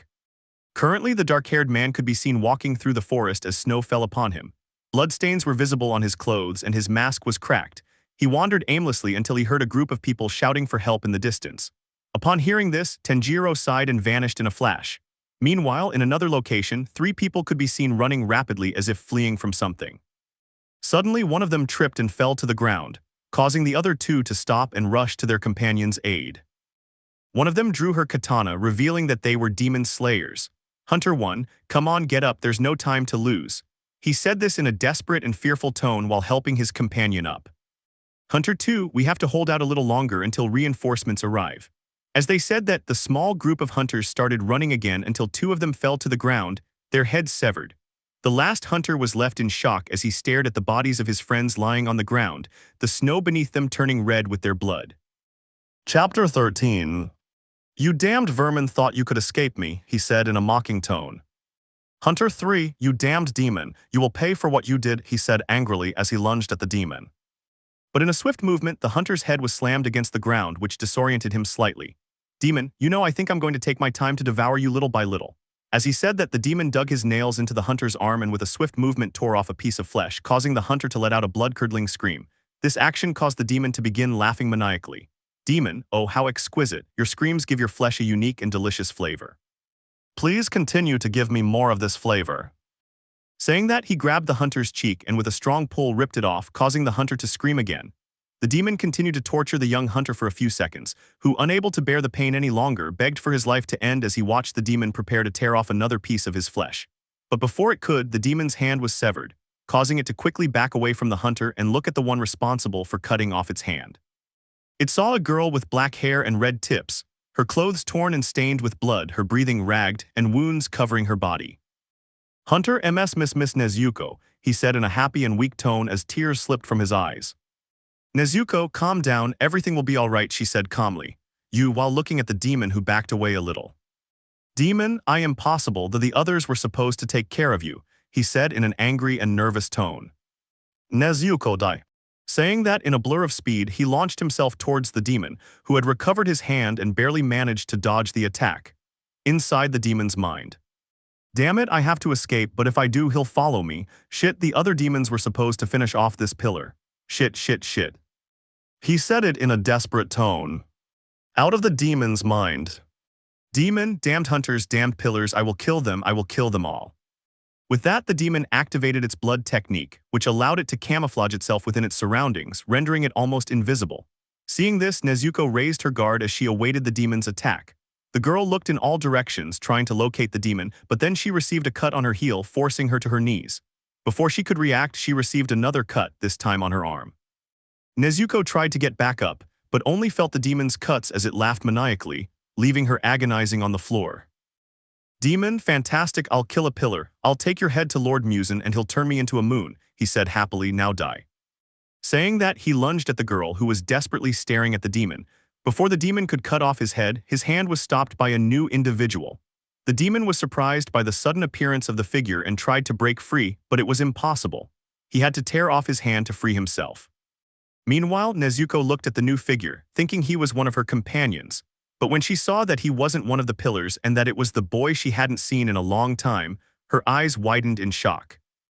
Nezuko, ta Tanjiro, she said in a weak and surprised tone, unable to believe what she was seeing. As he said that, the man turned to look at her, then removed his mask and gave her a smile. Tanjiro, leave it to me. For now, try to save your strength. I promise to finish this quickly. He said it in a calm tone. As he said that, he looked at the demon who was only looking at him curiously and then smiled maniacally. Demon, what fresh meat, while licking his lips, I hope you know very well. With that, the demon camouflaged itself again. Nezuko, seeing this, quickly became frightened, and before she could warn the dark-haired boy, she saw Tanjiro sigh and draw his katana. To the girl's astonishment, she saw that the dark-haired boy had blocked the demon's attack with his katana, and not only that, but in blocking the demon's attack, he had also cut off its legs, which the demon quickly regenerated. Minutes passed, during which the demon tried to cut the dark-haired boy, but he couldn't even get close to him. The boy simply looked at him as if he were an insect, which enraged him. Demon, you damned thing, you think you can humiliate me. I'll kill you, and I swear I'll make your screams echo throughout this cursed forest. With that, the demon lunged at Tanjiro, or so it seemed, as it was merely a distraction. His true target was Nezuko, who lay on the ground trying to staunch the bleeding from her wounds. Realizing this, Tanjiro charged at the demon, but before the attack could reach its target, the dark-haired boy intervened. Nezuko watched in horror as the demon's hand pierced Tanjiro's chest. She stared in horror as blood poured from his chest and mouth. Nezuko was in shock, but before she could say anything, she saw the demon lift Tanjiro and effortlessly throw him into a tree. The demon's laughter echoed throughout the area as he mocked the dark-haired boy. Then the demon approached the girl, grabbing her hair and lifting her head to force her to look at him. Demon, now it's your turn. Nezuko could simply close her eyes, accepting her fate as tears streamed down her cheeks. But before she could take her last breath, she felt the demon release her grip on her hair, causing her head to slam against the ground. Not knowing what had happened, Nezuko decided to open her eyes, and upon doing so, she was shocked by what she saw. Right in front of her, Tanjiro had grabbed the demon by the neck. Demon, why you're a demon, he said in a surprised tone. Why are you helping these humans? He said in an angry tone, but before he could do anything else, Tanjiro squeezed his neck tighter, which silenced him. Tanjiro, now your screams will be heard throughout the forest. Saying that, he started walking while holding the demon by the neck, who tried to break free but couldn't. Then he felt them stop, looking at the dark-haired man who had a macabre look while smiling sadistically. Tanjiro, it's time to get some sunlight, don't you think? Having said that, the demon froze, struggling to look back and seeing how the sun was already rising and how the sunlight was slowly reaching them. Demon, what do you think you're doing? He said in a nervous and scared tone. Tanjiro, I hope you brought some sunscreen because if you stay here too long you can get burned. He said in a mocking tone. Demon, idiot, do you want to die too? He said in a desperate tone. But as he said that, he saw that the dark-haired boy didn't pay much attention to him, and when the lightning struck them, the demon began to burn slowly while writhing in pain. Throughout the forest, cries of pain and suffering were heard. Before disappearing, the demon saw Tanjiro staring intently at him. Demon, that look, he said it in a tone of disbelief. But before he could say anything else, he disappeared, disintegrating completely. Seeing that it was over, Tanjiro quickly approached Nezuko, who was about to say something when she saw him, but due to blood loss and exhaustion she fainted. Before she could completely pass out, she saw Tanjiro looking at her with concern and then she closed her eyes completely. Chapter 14. Several hours had passed, during which Nezuko slowly began to open her eyes. As she did so, she realized she was in a somewhat damp cave. She turned her head slightly and saw Tanjiro standing in front of a campfire. "Nezuko ta Tanjiro," he said it in a weak tone. Upon hearing the girl call him, Tanjiro quickly approached her and carefully began to attend to her. "Tanjiro, try not to move too much or your wounds will reopen," he said in a worried tone. "Nezuko, my wounds," she said in a confused tone. Saying that, she remembered what had happened earlier, which made her open her eyes and look at the dark-haired man with fear. "Tanjiro, are you okay?" He said it in a confused tone. Nezuko could only stare in horror as she saw that Tanjiro didn't have a single scratch, not even a single wound, so she quickly tried to find her katana, and when she saw it, in a quick and agile movement she separated herself from the black-haired boy and grabbed her katana to put it to the black-haired boy's neck, who didn't even pay attention to it. "Nezuko, tell me where the other hunter is, did you eat him?" she said in an angry tone. Upon hearing that, the dark-haired man's gaze darkened and he let out a sigh. "Tanjiro, not at all, I don't devour humans." He said this in a serious tone. "Nezuko, you're lying." She pressed the katana against the black-haired boy's neck, causing a cut. "I'll ask you again. Did you devour that demon slayer? If you're lying to me, I won't hesitate to cut off your head. Tanjiro, I already told you I don't devour humans." As he said this, he felt the katana press harder against his neck. "The other demon slayer couldn't survive because of the wounds that demon inflicted. When I brought you here, he had died on the way." He said the last part sadly, clenching his fists, frustrated at not being able to save him. "Nezuko, if that were true, where is his body?" She said this angrily, still not believing him. The dark-haired man said nothing, and simply pointed to a place where Nezuko turned to look, noticing some graves. The girl glanced at the dark-haired man, who wasn't moving, so she withdrew her katana and approached the graves, seeing the names of the fallen demon slayers. Seeing this, and because of her wounds, she collapsed to the ground, tears streaming down her face as she begged their forgiveness for not being able to protect them. Just then she felt a hand on her shoulder and turned to see Tanjiro holding out some flowers for her to place on the slayers' graves. "Tanjiro, I'm so sorry for what happened to your comrades. I was able to put their names on their graves because they had name tags on their clothes. Nezuko, stay away from me." As she moved away from the black-haired boy and got into a fighting stance. Tanjiro, "Nezuko, wait," but he couldn't finish because Nezuko lunged at him, intending to end his life. Before her attack could cut him, he grabbed the katana's blade with his hand. Nezuko tried to retrieve her weapon, but seeing how Tanjiro tightened his grip, she knew it would be impossible for her to get it back. The dark-haired boy thought it was over, but he didn't expect Nezuko to attack him with a powerful punch that made him stumble back. He quickly recovered and simply focused on blocking the girl's attacks, which gradually became slow and weak. Then Tanjiro smelled blood and saw that the girl's wounds had reopened. Before she could fall to the ground, Tanjiro caught her and immediately began to heal her. After a few hours, the girl slowly awoke again, and as she did, a sharp pain coursed through her body, causing her to gasp. But then she felt a hand on her head and saw that it was Tanjiro, who had a worried look on her face, was stopped by the black-haired man before she could do anything. "Tanjiro, your wounds will reopen, so don't move around too much and don't worry, I'm not going to hurt you." He said this in a calm but serious tone. Nezuko just looked at him suspiciously as she searched for her katana and saw that her weapon was far enough away that she couldn't grab it. She quickly looked for an opportunity to leave the place, but then she heard Tanjiro talking to her. "Tanjiro, if you try to escape, it's useless. In your current state, you won't get very far, not to mention we're trapped by a heavy snowfall, which further reduces your chances of survival if you decide to flee." He said this seriously as he approached the campfire to add more wood to the fire. "I'll just say that if I had wanted to kill or eat you, I would have let you die at the hands of that demon or simply let you bleed out. I had several opportunities to do so, but I didn't, so believe me when I say that I don't devour humans." Upon hearing that, a silence fell over the entire place. Nezuko was lost in thought, analyzing what the dark-haired man had said, and realized he was right. He could have let her die, but instead he had saved her. This caused her inner conflict, as part of her was happy to see him again and grateful that he had saved her, while the other half distrusted him. Her thoughts were interrupted by a sharp pain in her abdomen, causing her to let out a groan. The dark-haired man heard this and grabbed some water from the fire, pouring it into a bamboo cup before approaching the girl. "Tanjiro, here, take this." He held out the glass. "Nezuko, what is this?" she said suspiciously. "Tanjiro, this will help soothe the pain." Nezuko eyed the container suspiciously, but when she felt the sharp pain again, without thinking too much, she grabbed it and drank it. The taste was bitter, very bitter. If she hadn't drunk it all at once, she wouldn't have finished it. But then she felt the pain gradually subside. "Tanjiro, better," he said it in a doubtful tone. "Nezuko, yes, thank you for that," she said it in a relieved tone. Upon hearing this, Tanjiro said nothing and simply walked away from the girl, returning to the campfire. Nezuko, seeing this, looked outside the cave, observing how the snowfall seemed to worsen. She felt tired again, so she lay down and slowly fell asleep once more. Chapter 15. After a few hours, Nezuko awoke again as the temperature had dropped, meaning it was only getting worse outside the cave. She tried to keep warm, but it was impossible. She saw the campfire and, not seeing Tanjiro anywhere, approached the flames to warm herself. As she got closer, she saw a pot in the middle of the fire and it seemed to contain something. Before she could see what it was, she heard footsteps which put her on alert. She looked toward the entrance and saw Tanjiro enter the cave, carrying the body of a bear and more firewood. When Tanjiro saw her, he said nothing and simply went to a corner where he left the body of the eye, then went to the fire to add more wood, all under Nezuko's watchful gaze. Then Nezuko saw the dark-haired boy approach the bear, draw his katana, and without wasting a moment, begin skinning it before her incredulous eyes. As Tanjiro skillfully began to separate the usable parts from the useless parts of the animal, after a few hours, Tanjiro approached the campfire with pieces of bear meat and put them in the pot. "Tanjiro, please wait a little longer, the food will be ready soon." He said this in a serious and cold tone, walking away from the girl and sitting in a corner of the cave. After a few hours, Nezuko saw how the weather was getting worse and worse, to the point that a strong, icy wind entered the cave and extinguished the campfire.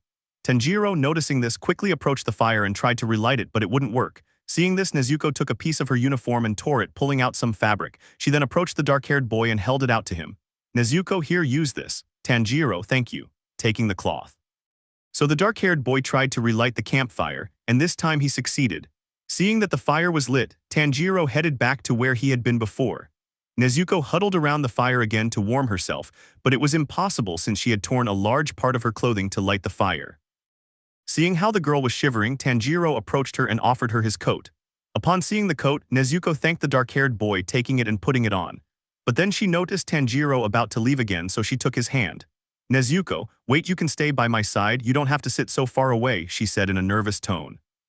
The dark-haired boy was going to refuse, but seeing that the girl was still a little cold, he agreed, since he could warm her up if he was near her, so he took a seat beside her. Nezuko was inwardly happy that he agreed to stay with her. Minutes passed in silence until Tanjiro uncovered the pot, tasting some of its contents. When he saw that it was ready, he took a small bowl, which he used as a plate, and handed it to the girl along with a wooden spoon. "Tanjiro, eat this, it'll help keep you warm." "Nezuko, is this stew?" She said it in a curious but happy tone. Tanjiro, yes, it's better if you eat it hot. "Nezuko, thank you for the food." She took the food.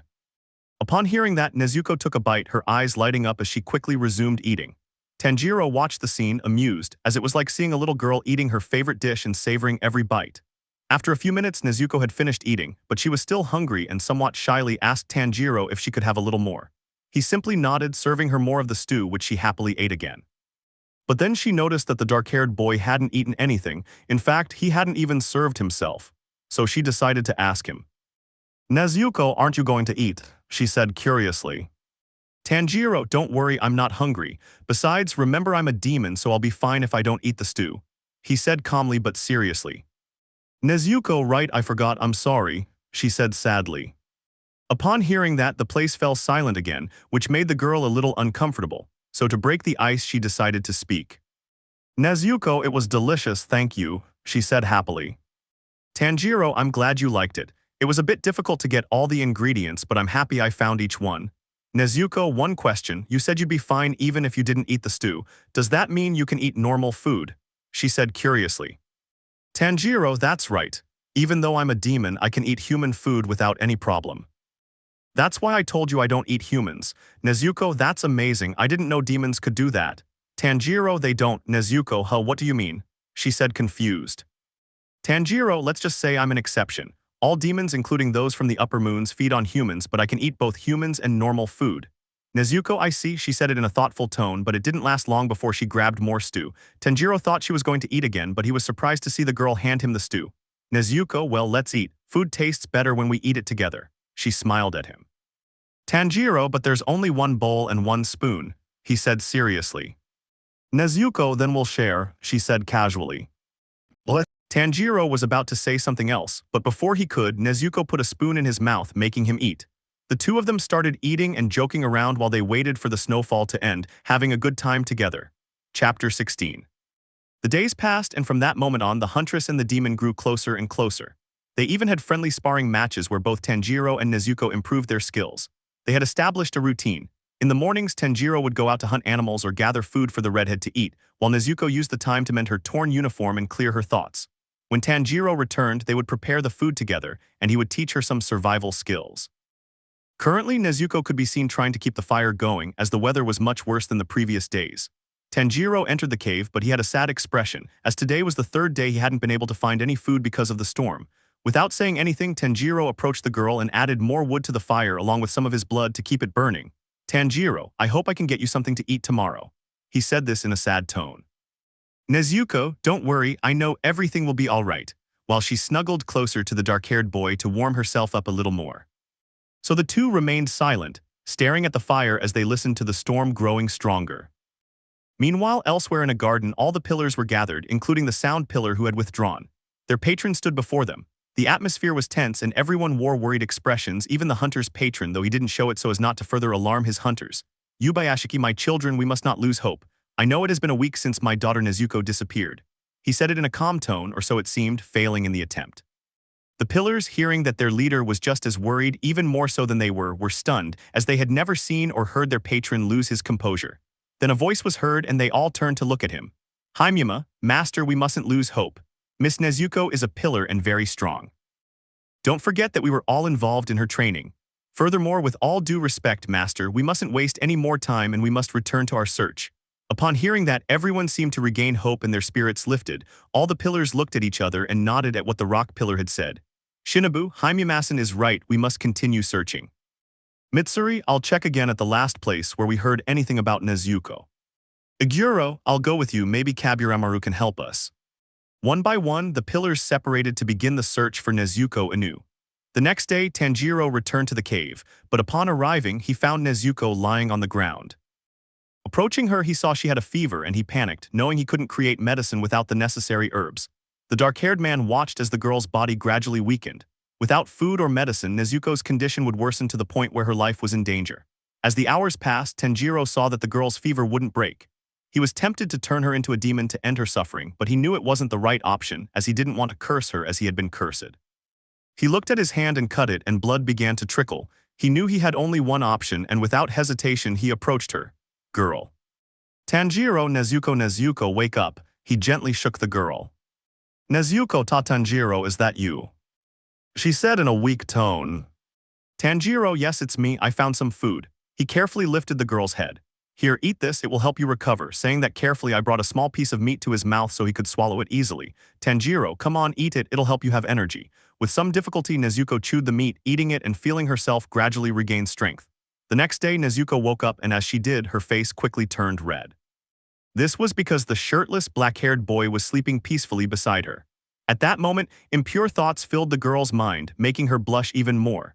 Just then, Tanjiro began to wake up and saw Nezuko's red face, which frightened him since he thought her fever had only increased. So without wasting any time, he brought his forehead close to hers, which made the girl blush even more. "Tanjiro, oh my god, Nezuko, you're still burning up with fever." As he pulled the girl closer to him, but before Tanjiro could do anything, he received a strong slap from the girl. "Nezuko, pervert," she said it in an embarrassed tone. After that incident, Tanjiro could be seen cooking food, the mark of the girl's slap still visible on his cheek. She sat in a corner, unwilling to look at him because she felt embarrassed and ashamed of how she had acted. She was so lost in thought that she didn't notice when Tanjiro sat down next to her. She only snapped out of her reverie when she felt a hand on her shoulder. Turning around, she saw it was Tanjiro, who was offering her a bowl of food. Somewhat embarrassed, she took it and began to eat. There was a moment of silence until she spoke. "Nezuko, Tanjiro, I am sorry," she said sadly, "I'm sorry for slapping you." "Tanjiro, it's okay," while stroking his head, "have you already forgotten that I'm a demon, so that won't leave a mark on me?" As she said that, the girl let out a small giggle and the two began to talk calmly, making jokes or telling each other anecdotes. Then they both realized that the storm was slowly calming down. "Nezuko, Tanjiro, what are you going to do once the storm is over?" She said it in a questioning tone. "Tanjiro, I don't know, there are still some things I have to do," he said seriously, while looking at the fire. "And what are you going to do when you get out of here?" While looking at the girls. "Nezuko, I suppose I'll return to the guild to report in since everyone must be worried about me. After that, I think everything will go back to normal." "Tanjiro, you'll kill demons again." He said it in a curious tone but with a touch of sadness. "Nezuko, of course demons deserve to die. After all, I'm a demon slayer," she said in a proud and happy tone. "Tanjiro, and I'm a demon. he said it in a serious tone. Upon saying that, Nezuko quickly realized what she had done and stopped smiling. Nezuko, Tanjiro, but before she could say anything else, Tanjiro interrupted her. Tanjiro, forget it, after all, nothing will change until both Muzan and the demons are dead. He said this in a serious tone. What? Nezuko was going to say something, but the words wouldn't come out of her mouth, so she remained silent. Chapter 17. After that somewhat awkward moment, both young people decided to rest a bit while Nezuko slept. Tanjiro gazed at the campfire, pondering his next move. These past few days with the girl had felt like he was living a normal life. He turned to look at the peacefully sleeping girl and a small smile appeared on his face. The next day the storm had finally ended, and Nezuko slowly opened her eyes, only to discover that the surprise was over. Nezuko, Tanjiro, look, the storm is finally over. She said excitedly. Tanjiro, he said confusedly. The girl quickly got up from the floor and began to look around, noticing that the redhead's things were gone and the campfire had died. Nezuko had a bad feeling and without realizing it placed her hand on her heart. Without wasting any time she grabbed her things and went out to look for the dark-haired boy, but she couldn't find him anywhere. So she returned to the cave where she saw writing on the wall. Without wasting any time she approached the wall and began to read the note, which said, "I'm sorry for leaving without saying goodbye. I know you probably hate me after this, but there are still some things I need to take care of first.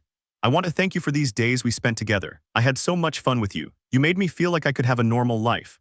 Unfortunately, we're from completely different worlds, and even though I wish I could stay by your side for the rest of my life, I know that's impossible. You're a demon slayer and I'm a demon, we could never be together. But despite that, I want to tell you that I love you, Nezuko. I fell in love with you the first time we met. I never lost hope of finding you again, and when we met again in the red light district, you made my heart beat so intensely once more. Thank you for everything. Sincerely, Tanjiro." When Nezuko finished reading, she clenched her fists tightly. "Nezuko, you're an idiot," she said in an annoyed tone as small tears came out of her eyes. Tanjiro. Saying that, she quickly left the cave, running in search of the dark-haired boy. One thought filled her mind. First, she would severely beat him for acting so rashly after everything they had shared, and second, she would confess her feelings. She didn't care that he was a demon, nor did she care if she was criticized or looked down upon by everyone. The only thing that mattered to her was that she wanted to be by his side. The redhead searched for several hours without finding any trace of him, and she was about to give up. But then she heard some familiar voices. Turning around, she saw that it was Mitsuri, the love pillar, and Aguro, the serpent pillar. Nezuko was surprised to see them, and a smile appeared on her face as she ran to her companions, where Mitsuri embraced her. "Mitsuri, Nezuko, we finally found you. You have no idea how worried we were about you." While crying and hugging the girl tighter. "Nezuko, I am also very happy to see you," she said happily, but was left breathless by the pink-haired girl's hug. "Aguro, Mitsuri, stop, you're suffocating him," he said it in a calm tone. "Mitsuri, oh sorry, I think I got carried away." She said it in an apologetic tone. "Aguro, I'll let the others know we've found her. By the way, Nezuko, you have a lot to explain to us, especially to your father." Saying that, she stepped back a little and told her crow to inform the other pillars that they had found her. The three of them then returned to the guild, but before leaving, Nezuko glanced back one last time, remembering the dark-haired boy, and then departed. Meanwhile, elsewhere, Tanjiro could be seen walking through the forest, reflecting on everything that had happened. He sighed and a scent reached his nose, making him stop abruptly. Everything happened very quickly. In a flash, several trees were felled in a single movement, raising a curtain of clouds. As it dissipated, Tanjiro could be seen with his katana drawn, blocking an attack from his assailant, who was none other than the Upper Moon One, who wielded even greater power with his sword.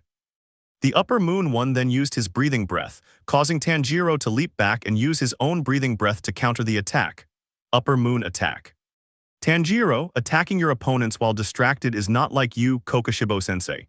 He said this in a serious but somewhat mocking tone. "What? Kokoshibo, I wanted to check if you have continued to improve your skills since the last time we met," while sheathing his katana. "Tanjiro, and tell me why you're here. Has my father decided to eliminate me and that's why he sent you?" he said in a serious tone. Kokoshibo, shaking his head, "Not at all, Lord Muzan didn't send me for that. Furthermore, I didn't come here on his orders." "Tanjiro, then what brings you here?" he said in a serious and confused tone. "Kokoshibo, I wanted to warn you that Lord Muzan has recently been transforming many humans into demons. Do you know what that means?" Tanjiro, sighing, "I understand, I see that my time is running out." He said it in a frustrated tone. "Kokoshibo, I hope you're prepared when the day of the blood moon arrives, because when that day comes, and depending on your choice, I'll take care of you personally." He said this in a serious tone. Having said that, the first upper moon disappeared from the place, leaving only the dark-haired man. Tanjiro, I think it's time to go see an old friend. Having said that, the dark-haired man disappeared from the place, while elsewhere the Yubayashiki family could be seen celebrating Nezuko's return. Her brothers asked her what had happened regarding her disappearance, to which she replied that she had been injured after a fight with a demon and had taken refuge from the storm in a cave. Everyone seemed convinced by the girl's words, or so she thought, until she heard her father ask the others to leave them alone, at which point Nezuko tensed up. Yubayashiki, my daughter, I want to tell you that I'm glad you're back with us, but I can see that since you returned you've been somewhat distracted, not to mention that you're hiding something from us. Is everything all right? He said it in a worried tone. Nezuko, and no, not at all, father, she said nervously. I'm just tired, that's all. She yawned. I'd better go rest. With your permission, I'll take my leave. Having said that, she left the room, leaving her father alone, who just stared in the direction his daughter had gone. Meanwhile, in the hallways, Nezuko walked towards her room until she met her mother, who simply gave her a warm smile. Amin, so he's a boy. Nezuko, how can I? But as she said that, her face turned completely red. Amin, the same thing happened to me when I fell in love with your father, and what's his name? At first, Nezuko hesitated to answer, but she knew that if she didn't, her mother wouldn't stop bothering her. So the two went to her room where her daughter told her everything. As she did, her mother watched as her daughter's eyes lit up and a smile appeared on her face, thus piquing her interest in knowing who this person was who had captivated her daughter. Chapter 18. Meanwhile, elsewhere, specifically on the streets of a city, a dark-haired man could be seen walking calmly until he reached a small park where he sat on a bench. The dark-haired man let out a sigh, releasing all his weariness. I see you're still dealing with your father's problems. How long are you going to continue carrying this weight alone? She said it in a soft but worried tone. Tanjiro, I knew you'd come, Miss Tamyo. He said it in a happy tone, but the girl noticed the sadness in his words. Tamyo, I see it's something important if you've had to come all the way here. Tell me, did something serious happen? He said in a worried tone as he approached the dark-haired man. What? Tanjiro could only lower his gaze and clench his fists on his knees as his breathing became a little heavier, as if every word he was about to say weighed too much. Tanjiro, my father is planning a massive genocide to eliminate all demon slayers once and for all, and he gave me until the blood moon to decide which side I'll be on, the humans or the demons. And to be honest, I don't know which side to choose. All I want is for this to end. I don't want to see any more bloodshed from either side. He said the last part in a broken voice while clutching his head in despair. Tamyo looked at the boy with sadness and concern, hugging him as he tried to comfort him. Tamyo, don't worry, everything will be all right, while hugging the dark-haired boy tighter. No one should have to carry such a burden as you do. You should know that you are not alone and that I will always be here to help you. She said it in a calm and maternal tone, which gradually calmed Tanjiro down. Tanjiro, thank you for everything, and I'm sorry for involving you in my conflicts. I know you prefer to stay as far away as possible from anything involving my father. He said this in a calm but sad tone. Tamyo, shaking his head, do you remember when we met? Tanjiro, letting out a small laugh, how could I forget when Yushiro tried to eliminate me and almost lost his mind if it weren't for you preventing that from happening? Flashback. The dark-haired man could be seen walking through the city streets until he noticed someone following him from the rooftops. This put him on alert and he quickened his pace, which made the other person move faster as well. The person was focused on not losing sight of the dark-haired man, but then in the blink of an eye he saw him disappear. This made him stop and quickly begin searching until suddenly he found himself lying on the ground, feeling someone step on his head. Tanjiro, why were you following me? He said it in a cold and serious tone. But before he could receive their answer, he had to jump back as the person almost managed to inject something into his leg. Tanjiro quickly prepared to attack, but only saw that person throw a bag that exploded near him, revealing purple smoke that surrounded him. Tanjiro didn't know what was happening until suddenly his vision began to blur and his legs began to give way. Tanjiro, is this poison? He said in a surprised tone as he watched blood trickle from his nose. Then he saw the person lunge at him, thinking the dark-haired man was still weakened by the poison.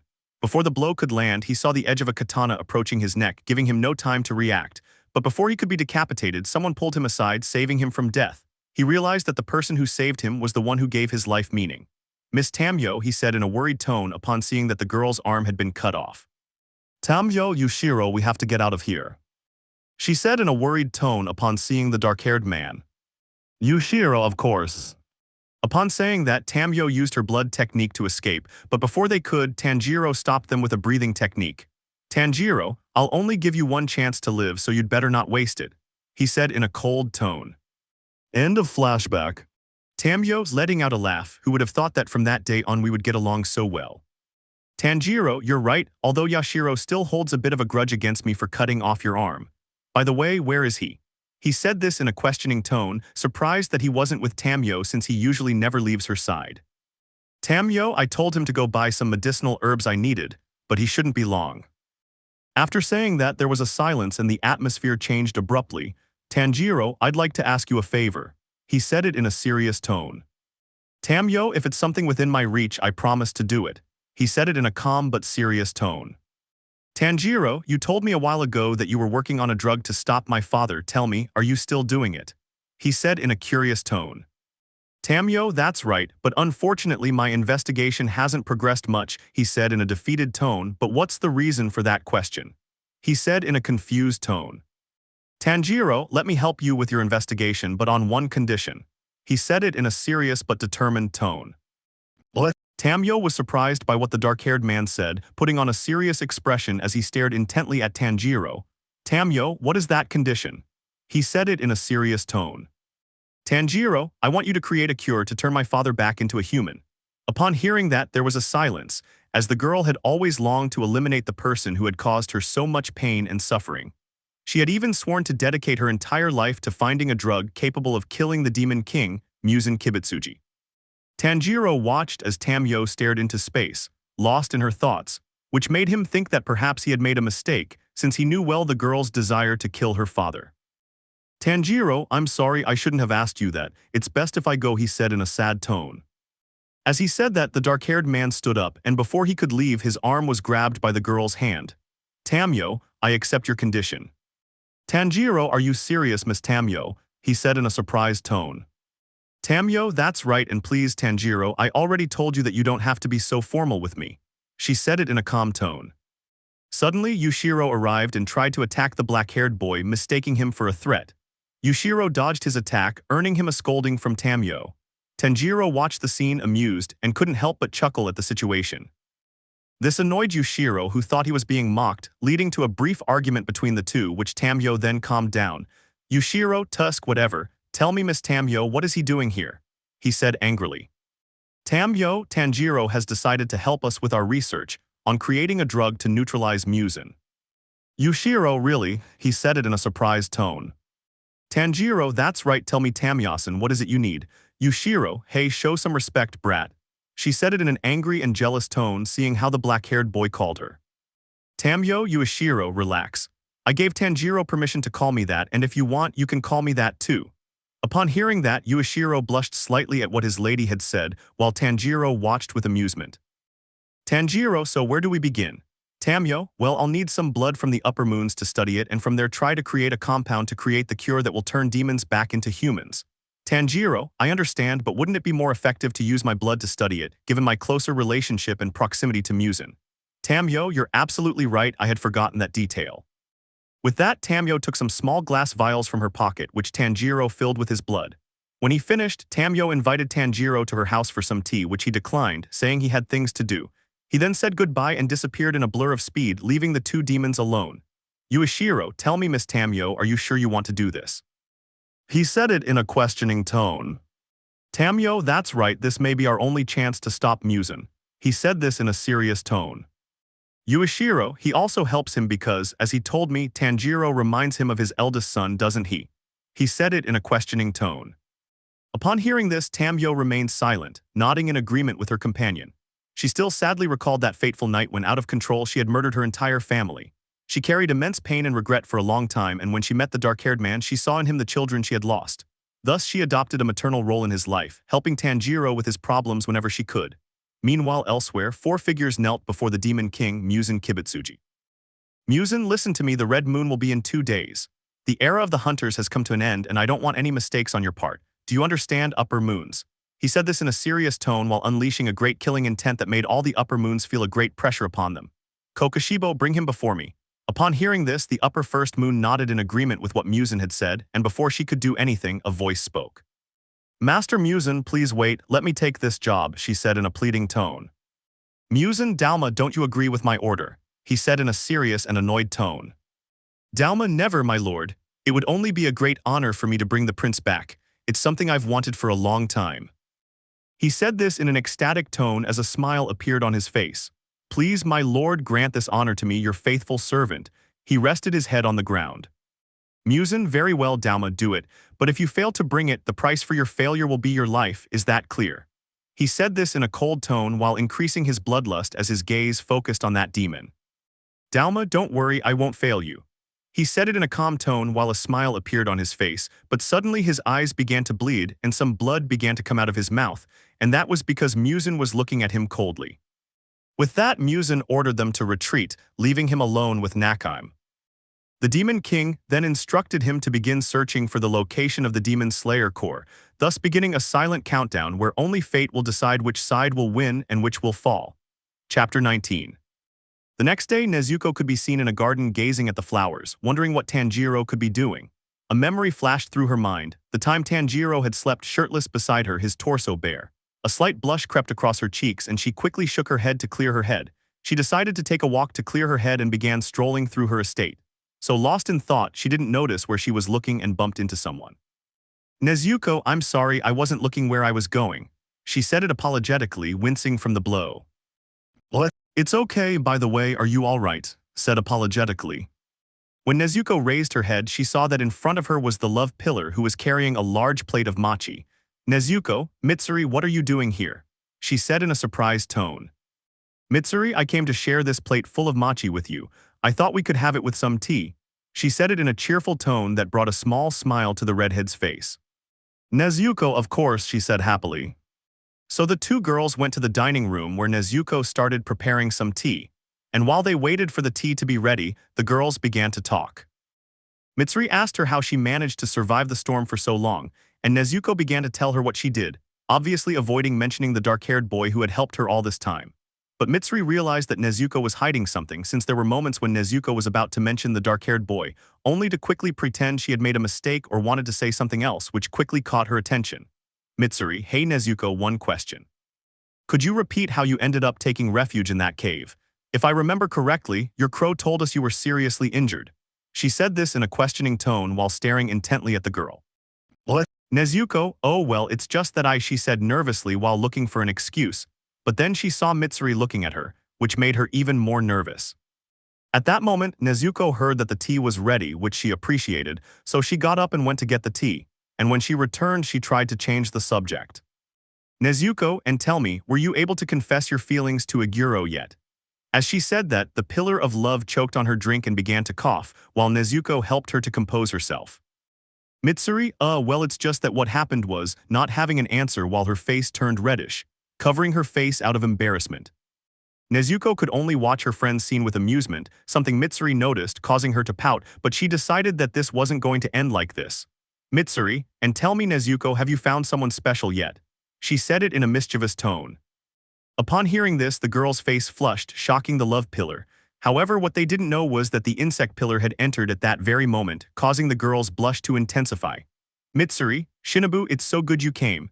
It seems our little Nezuko has found someone special. Upon hearing that, Shinobu was surprised, so she quickly looked at the person mentioned who could only look away. Shinobu, wow, that's interesting, and tell us who is that person. She said it in a calm tone while giving her a smile, but Nezuko knew very well what her companion's intentions were. The girl, seeing that she had no escape, let out a sigh of defeat. Nezuko, fine, I'll tell you, but let's keep this between us, okay? She said this in a serious tone, receiving a nod from her friends. So Nezuko told them everything from how she met Tanjiro to how he had saved her, omitting the part about him being a demon. The more she talked about him, the more she couldn't help but blush, something her friends who were listening attentively noticed. A few hours passed, and when she finished telling them the story, Mitsuri couldn't help but let out a small squeal at how beautiful that love story was. Shinobu, wow, I didn't know there was a hunter like that in the guild. She said this thoughtfully while thinking about the description Nezuko had given them about the boy. Nezuko, well, that's because he's not in the guild. Mitsuri/Shinobu, what? They said in a surprised tone. Nezuko, well, that's because he works alone. After saying that, there was a brief silence as the two girls began to ponder why the boy had chosen to work alone. Then they realized it was already night, having unknowingly been talking for hours. Shinobu and Mitsuri were about to say goodbye to Nezuko, but before they could, they were interrupted by a question from Nezuko. Nezuko, hey girls, can I ask you a question? Upon saying that, he received a nod of agreement from the two girls. Nezuko, do you think it's possible to be with someone who's different from everyone else? She said it in a questioning tone. Upon hearing that, both of them looked at Nezuko, confused by the question, but then Mitsuri let out a small squeal. Mitsuri, you mean a forbidden love where they both love each other but can't be together because they are of different social statuses? She said it in an excited tone. Nezuko, WL, something like that, she said in a nervous tone. Mitsuri, that's the most beautiful thing, don't you think, Shinobu? Looking at her companions. Shinobu, nodding her head, you're right, love doesn't understand rules or differences, even though sometimes the world insists on putting them in front of us, she said it with a soft smile but with a deep look. Nezuko lowered her gaze as she nervously played with her fingers. Nezuko, do you think a person and a demon could be together? She said it in a nervous tone. As she said that, a silence fell, and for a moment the atmosphere seemed to change, something the girl noticed. Meanwhile, elsewhere, Tanjiro could be seen walking aimlessly as a memory came to mind. Tanjiro, Nezuko, he whispered. As he said that, a thought crossed his mind. He hesitated for a few minutes, considering it might be risky, but then his heart began to race. So he decided to heed that thought and in a flash vanished from the place. A few hours later, he arrived in a small town and went to a flower shop. The dark-haired boy stood looking at the flowers, wondering which ones to buy, but then he remembered a particular scent. It was a slightly sweet aroma, reminiscent of the freshness of the morning. So the dark-haired boy smelled each flower until he found the right one and then bought a small bouquet. He wondered how he would find the girl who had stolen his heart, and he didn't know if it was luck or a twist of fate. As he was walking, he saw a petite girl with butterfly-shaped hair clips picking up some items that had fallen from her bag. With nothing to lose, Tanjiro helped the girl gather her things. The girl thanked him and Tanjiro asked her why she had a lot of shopping and if she needed help carrying it all. She was about to refuse, but realizing she couldn't carry it all alone, she accepted the black-haired man's help. As they walked, Tanjiro noticed that she worked with the demon slayers, as she wore clothing that all low-ranking demon slayers wore, albeit with a different style. He was so lost in thought that he didn't realize they had quickly arrived at a large estate. Tanjiro simply handed her the shopping and the girl thanked him for his help. He told her it was nothing and then said goodbye. Tanjiro waited for her to go inside, and in a flash he appeared on top of the estate wall. He was surprised by how large the place was, but he didn't have time to admire it further because he saw two crows flying back to the estate. So he quickly disappeared from the place, hiding among some bushes. The dark-haired man waited patiently for the crows to leave before emerging from his hiding place. He decided he had to be quick, because if he stayed too long, his presence could be detected by the crows or the hunters who were there. Back with the girls, they looked at their friend strangely because of what she had said earlier, which made the redhead increasingly nervous. Nezuko, I was just playing around, that's all. It's not like I think that's possible. Please, a human and a demon, for God's sake, that would never happen. Who would want to be with a monster? I mean, demons only bring misfortune, they hurt people, they live in darkness, they don't know true love. Being with one would be an absurd idea, something that could never work. Every word the redhead said was quite harsh and cruel. Her friends looked surprised by what they were hearing. Shinobu tried to stop her, but Nezuko simply kept talking. Nezuko, besides, someone like that would only cause pain to the person they claim to love.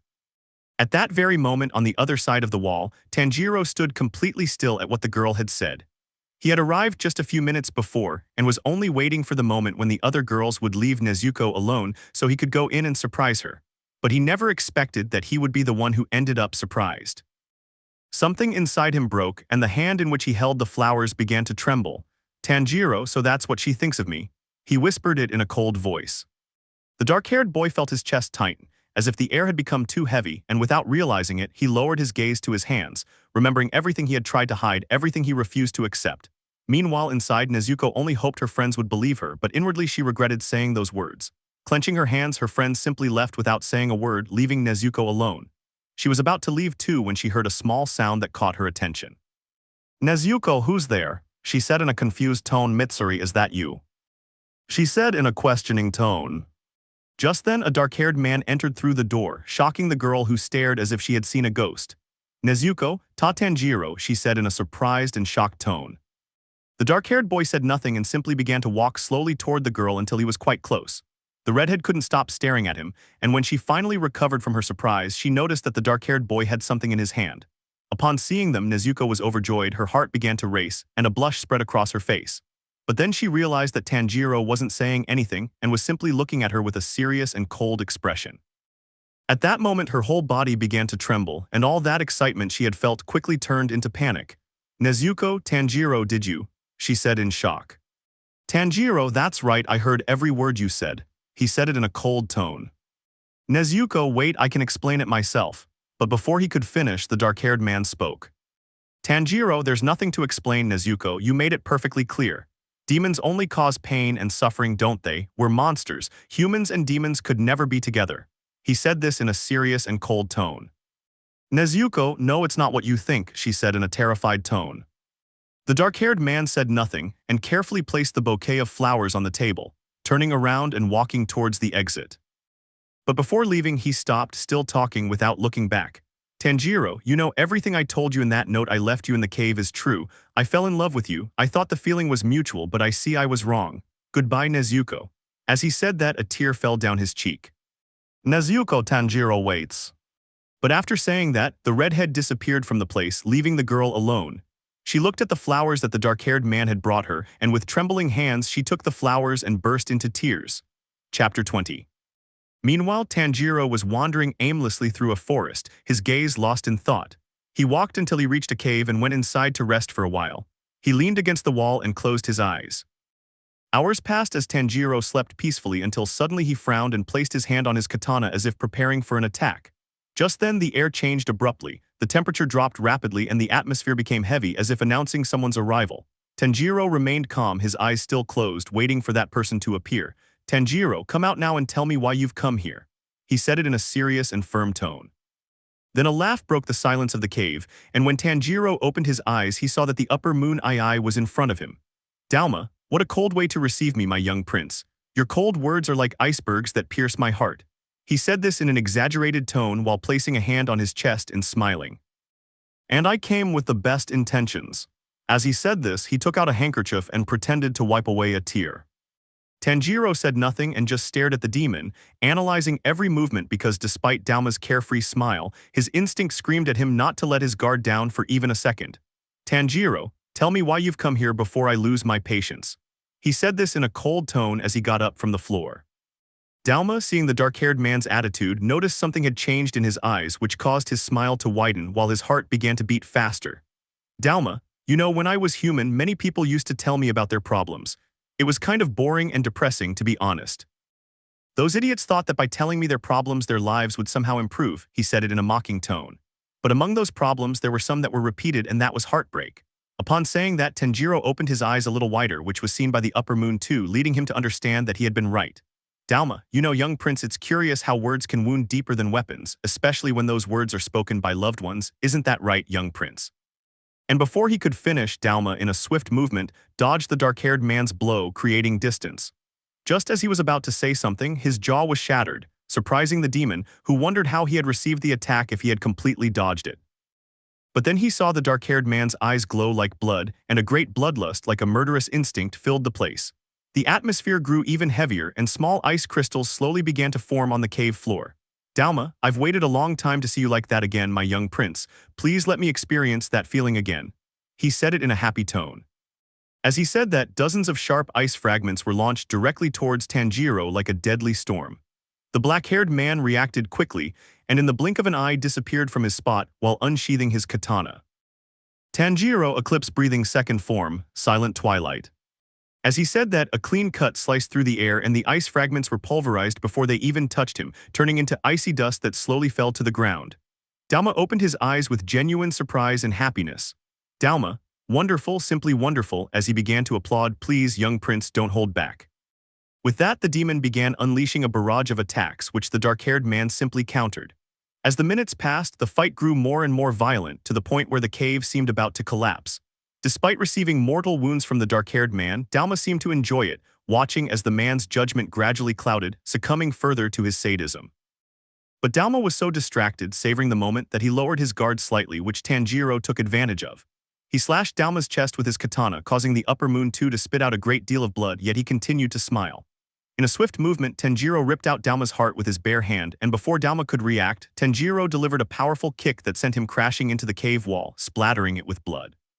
The demon's body fell to the ground, and Tanjiro stared at him intently until I heard Dalma begin to laugh. Dalma's laughter echoed throughout the cave, bouncing off the walls stained with blood and ice. "Dalma, that was glorious." As he rose from the ground, his body fully regenerating, the hole in his chest began to close as if it had never existed. His multicolored eyes shone with a morbid devotion as he stared at the dark-haired man. "Not bad, young prince. I could feel you entering me again, and your cold hand touched my heart once more. That was the best feeling." As he hugged himself, trying to contain his emotion, Dalma truly bringing a hand to his face. "Your violence is so pure, so beautiful, that gleam in your eyes, that desire to destroy, that thirst for blood. I could see all of that daily if you didn't hold back." He said it in a happy tone, but the last part was serious. "You know, my prince, since I arrived, I noticed a sweet scent in you. A human scent," he said it in a cold tone. As he said that, the atmosphere trembled once more, and Tanjiro's bloodlust exploded.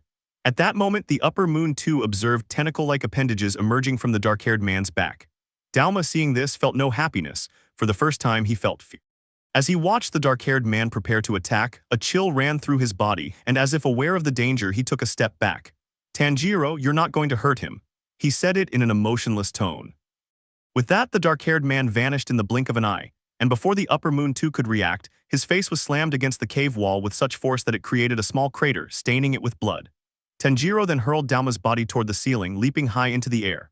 With a single, swift movement of his katana, he severed the upper moon two's arms and legs, then kicked his torso, sending it crashing to the ground and shattering the cave floor. Dalma tried to regenerate, but tentacles embedded themselves in his limbs, immobilizing him. Tanjiro descended upon him like a beast, plunging his katana repeatedly into his vital organs, causing Dalma to cough up an overwhelming amount of blood until he began to choke on it. Completely blinded by rage, Tanjiro failed to notice when the upper moon too prepared an attack, and several others followed. Ice spikes embedded themselves in the back of the dark-haired boy, some piercing his head and immobilizing him. This gave Dalma the opportunity to break free and deliver a swift, precise blow to the back of his neck, using all the strength he still possessed. Before Tanjiro could fall to the ground, he was caught by the upper moon, who gently cradled him in her arms as if nothing had ever happened before. With delicate grace, she lifted the dark-haired boy from the floor and began walking towards the exit. Suddenly, a door appeared before them, and as they entered, Dalma appeared before Muzan, lowering his head. "Dalma, my lord Muzan, I have completed your task. I told you I wouldn't let you down." He said this in a happy tone. "Muzan, good job, now go away, I don't want anyone bothering me." He said it in a serious tone. Saying that, he took his son in his arms and left the place, heading towards a room. As he walked, Muzan looked at his son, and a small memory came to mind of the first time he held his son in his arms. A small, nostalgic smile appeared on his face. Chapter 21. After a few minutes, Muzan arrived at a room where he carefully placed his son on the bed. The Demon King gazed at his son for a few moments, his expression softening. His eyes, which had only conveyed anger and bloodlust, gradually lost the rage and thirst for revenge he had carried for so long. Muzan gently ran his hand through Tanjiro's hair, stroking it a little as he used to do when Tanjiro was small and couldn't sleep at night. This action caused the Demon King to feel a headache as a small memory surfaced, a memory he had tried to keep buried. Flashback. Muzan could be seen calming his son after he had a nightmare, and while he did so, his wife looked at him with sweetness and love while a small, mocking laugh appeared in her mind. "Muzan, what's so funny?" He said it in a confused tone. Shaking her head, "Nothing, it's just that I'm a little envious," she said it in a sweet tone. "Muzan, envy of what?" He said it in a confused tone, not understanding what his wife wanted to tell him. "You manage to calm our son down so easily when he has nightmares. It usually takes me longer to get him back to sleep. Muzan, if only I knew the truth, I bet I wouldn't even let him touch me." He said this in a sad tone. As he said that, he received a light tap from his wife, and before he could say anything, she grabbed his head to make him look at her. "My dear, I don't care what you were or what you have been. What matters to me is what you are now in the present, and I know Tanjiro feels the same way. You made the decision to change and look at everything you have now. A peaceful life, a home, and a family. I saw that inside you as a kind and gentle man who had to hide behind a mask of cruelty to survive in this cruel world. But that's not you with me or with our son. Tanjiro, when he's with you, isn't afraid of the dark, and that's because he has always seen the light when he's with you, just like me." As she said that, she kissed her husband on the forehead, and he couldn't help but smile at what his wife had said. "Muzan, and you will always be my light." He said it in a warm and gentle tone. End of flashback. Upon recalling that memory, a tear of blood trickled down Muzan's cheek. He brought his hand to his face as if by doing so he could erase the pain he thought he had left behind. After a few minutes, Muzan regained his composure and his eyes once again displayed that anger and thirst for revenge. Without saying a word, he left the place, but not before looking one last time at his son. As he left the room, a sound echoed throughout the area and he reappeared in another place on the upper fourth moon. Muzan, Nakime, did you manage to find him? He said in a serious tone. Nakime, no, my lord, I haven't been able to find Kaguya Yubayashiki's whereabouts yet, but I've already managed to find 40% of the demon slayers, including 3 pillars. Muzan, you're doing a great job, Nakime. Keep it up, but remember, finding Yubayashiki is the most important thing. Nakime, as my lord Muzan orders. With that, the Upper Moon 4 continued her work, while elsewhere, all the remaining active pillars were gathered in a room. None of them knew what was happening, as just a few hours earlier they had all received word that they needed to meet because their patron had something very important to tell them. As soon as they received the message, they all rushed to the location. Upon arriving, some asked Nezuko if she knew anything, to which she replied no. Just then they all heard the door open and Amin entered, accompanied by her 2 eldest children. When she entered, they all bowed to her. Nezuko, mother, tell me what happened. Why did my father call us all?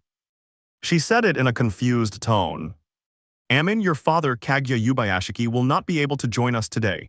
Unfortunately, his health has worsened, and he is unable to get out of bed. She said this seriously and sadly. Upon hearing that, all the pillars were surprised and concerned by the news, but before they could speak, they all fell silent when they saw Amin was about to speak. Amin, my husband had a premonition and asked me to pass on his words to all of you. Please pay attention. My husband told me that you need to prepare yourselves because a fierce battle is about to begin very soon. Upon hearing that, the atmosphere grew heavy and all the pillars looked at each other. But then they were all shocked to see Amin and her children bow. Amin, on behalf of the Yubayashiki family, I want to thank you all for what you've done for us. I know you're all the strongest and that I'm not in a position to ask anything of you, but please, I would like you to train harder than ever and also train the lower-ranking hunters. No one said anything as they were completely shocked by what they were witnessing, but then the first to speak was Gyomai, the rock pillar. Gyomai, please stand up. There's no need to bow. Your family has done so much for us, and we are very grateful for everything they've done. Please tell the master that he doesn't need to worry, we will take care of everything and we accept your request. Upon hearing this, all the pillars supported the words spoken by the rock pillar. Amin thanked them and concluded the meeting for the day, but not before telling Nezuko that her father wished to speak with her. The Yubayashiki family then departed, leaving only the pillars, who began to devise a training plan. Meanwhile, Nezuko had arrived at her father's place and found him lying in bed, his body almost entirely bandaged. The sight caused her a sharp pain in her chest, but then she heard her father's sweet and calm voice. Yubayashiki, Nezuko, my daughter, please come closer. Upon hearing that, Nezuko immediately obeyed and carefully knelt beside him and gently took her father's bandaged hand. Nezuko, I'm sorry I didn't come sooner. If I had known you were getting worse, I would have come sooner. She said this sadly as tears welled up in her eyes. What? Yubayashiki, I know, my daughter. That's why I didn't tell you before. If I had, you would have neglected your role as a pillar, and now more than ever I need you to fulfill that role. I want to tell you that I am very proud of you, my daughter, and I know that you and your brothers will do a great job guiding the demon slayers when I am no longer here. Nezuko, please don't say that, as tears streamed from her eyes. Yubayashiki, please promise me that you will take care of your brothers and all my hunters. Nezuko looked at her father and gently squeezed his bandaged hand. Nezuko, don't worry, I'll take very good care of them all. She said this in a confident tone while smiling at her father. What? So the two began to talk for a while elsewhere the dark-haired boy could be seen waking up. Upon waking, he realized he was in a room, which made him frown. Without wasting any time, he headed towards the door, and upon opening it, he saw the entire infinite castle moving. Tanjiro, without delay, leaped forward and began searching for Nakame to demand that she let him out. As he walked, he noticed that the number of demons had multiplied since the last time. Then he heard a voice behind him, so he turned around and saw a rather peculiar demon. The most striking thing about this demon was that it had a katana and wore a demon slayer uniform, but what caught his attention the most was that it had the number 6 in its eyes. Hey, don't you know you're supposed to kneel before your superiors? He said it in a superior tone. Tanjiro, so you're the Upper Moon 6. He said it in a serious tone. That's right, my name is Kaigaku, the Upper 6th Moon. Tanjiro, what a disappointment. He said it in a serious tone that annoyed the demon, who unsheathed his katana. Kaigaku, how dare you speak to your superior like that? Who do you think you are to talk to me like that? He said it in an annoyed tone. Tanjiro, sighing, what a waste of time. He said it in a bored tone. Kaigaku, wretch. With that, the 6th moon launched itself at the black-haired man at great speed, and as it did, a sound like thunder was heard. Kaigaku smiled smugly, thinking he had decapitated that insolent demon, but his expression quickly changed to one of complete shock when he saw his own body. He then realized that his head was being held by the black-haired man's hand. Tanjiro, I'm surprised they chose you as the Upper Moon 6, being so weak. Well, at least it lets me know that my father is turning anyone into a demon just to increase his numbers. He lets out a long sigh. At least Daki and Jutaro lived up to the title of Upper Moon 6. As Tanjiro spoke, Kaigaku's mind was flooded with questions, but the one that echoed most in his mind was why his regeneration wasn't working. Suddenly he felt his head hit the ground, snapping him out of his thoughts as he watched Tanjiro simply continue on his way, disappearing in a blur of speed. Then Kaigaku heard footsteps behind him. "Kaigaku, who's there? Hey, help me by putting my head back on my body, that's an order." He said it in an annoyed tone. As he said that, his head was lifted from the ground, and Kaigaku looked at the demon that had approached, becoming shocked to see the Upper Moon too. "Kaigaku, Mr. Dalma," he said in a surprised tone. "Dalma, isn't it incredible? The young prince is someone to be feared, don't you think?" He said it in a happy tone. "Kaigaku, young prince," he said in a confused tone. "Dalma, oh that's right, I forgot that no one told you." "Well, that was to be expected since only the ancient Upper Moons know this." He said it in a carefree tone. "Kaigaku, please Mr. Dalma, explain to me what this young prince thing is." He said it in a pleading tone. "Dalma, well, the incredible, amazing, and most extraordinary demon you faced, and whose strength you had the privilege and pleasure of witnessing and losing your mind over, is none other than Tanjiro, son of our Lord Muzan," he said in a happy and ecstatic tone while squeezing his companion's head in excitement. Upon hearing that, Kaigaku was completely shocked, his head turned white, and even though he didn't have his whole body, he felt a chill run through his entire being. "Kaigaku, hi son of Lord Muzan," he said in a shocked tone. Chapter 22. 2 days passed, during which the Demon Slayer Corps trained to their limits, especially the lower-ranking Slayers who felt like they were in a sick state. Thanks to this, they were able to block 5 attacks from the Pillars, which while insignificant to some was a major achievement for them. Meanwhile, the Pillars in their limited free time trained amongst themselves, engaging in fiercely contested matches. Tanjiro, on the other hand, had been imprisoned by his father in a small room. Every time he tried to escape, he always returned to the same place, trapped in a loop. However, it wasn't all bad. Even though he couldn't leave, no one could enter. Muzan had ordered the Upper Moon 6 to bring him food, and although Tanjiro didn't need it, it at least kept him distracted. Thanks to this distraction, Tanjiro managed to convince Kaigaku to leave 2 letters in specific locations, promising him something in return. Of his blood to make him stronger, which Kaigaku accepted without hesitation. Currently, the black-haired man could be seen meditating on the ground, analyzing his situation. He knew that the only ways to escape this loop were for Nakam to free him or for her to be killed, and the last option would be for his father to free him. At that moment, he heard the sound of the biwa, and when it finished, he felt a presence in front of him speaking thus. "Tanjiro, before you say anything, tell me, are you coming here as my father or as the dreaded Demon King?" He said this in a serious tone. "Muzan, Tanjiro, I gave you enough time to make a decision, which you didn't, so you left me no choice," he said in a serious tone. "Tanjiro, I see," he whispered, clenching his fists tightly. "Tell me, to what do I owe the honor of your visit, Lord Muzan?" After saying that, Tanjiro bowed, which annoyed his father a little. Muzan, sighing, "Listen, Tanjiro, tonight all the demon slayers will die, and when that happens, we will have one." But before he could continue, he was interrupted by his son. "Tanjiro, no, you may have one, but in return you will have lost your son." He said this in an angry tone. Muzan said nothing and simply looked at his son with a hint of sadness. The silence that formed between them was so heavy it seemed to crush the air in the small room. Tanjiro kept his gaze steady, though inside his heart was pounding, a mixture of anger and pain. "Muzan, I'll go see Yubayashiki and put an end to all this. When I return, we'll talk about what we'll do next." He said this in a serious and firm tone. Having said that, he withdrew, leaving his son alone. In a fit of rage, Tanjiro slashed with his katana, destroying the entire place, but it quickly repaired itself, causing him to click his tongue in frustration. Meanwhile, Muzan was in a forest, walking in a specific direction. As he approached, he could see the walls of a huge estate, and in front of him he saw an enormous gate. "Muzan, Yubayashiki," he said it with great venom in his voice. As he said that, the enormous door slowly opened with a dry creak, as if the earth itself were aware of the Demon King's presence.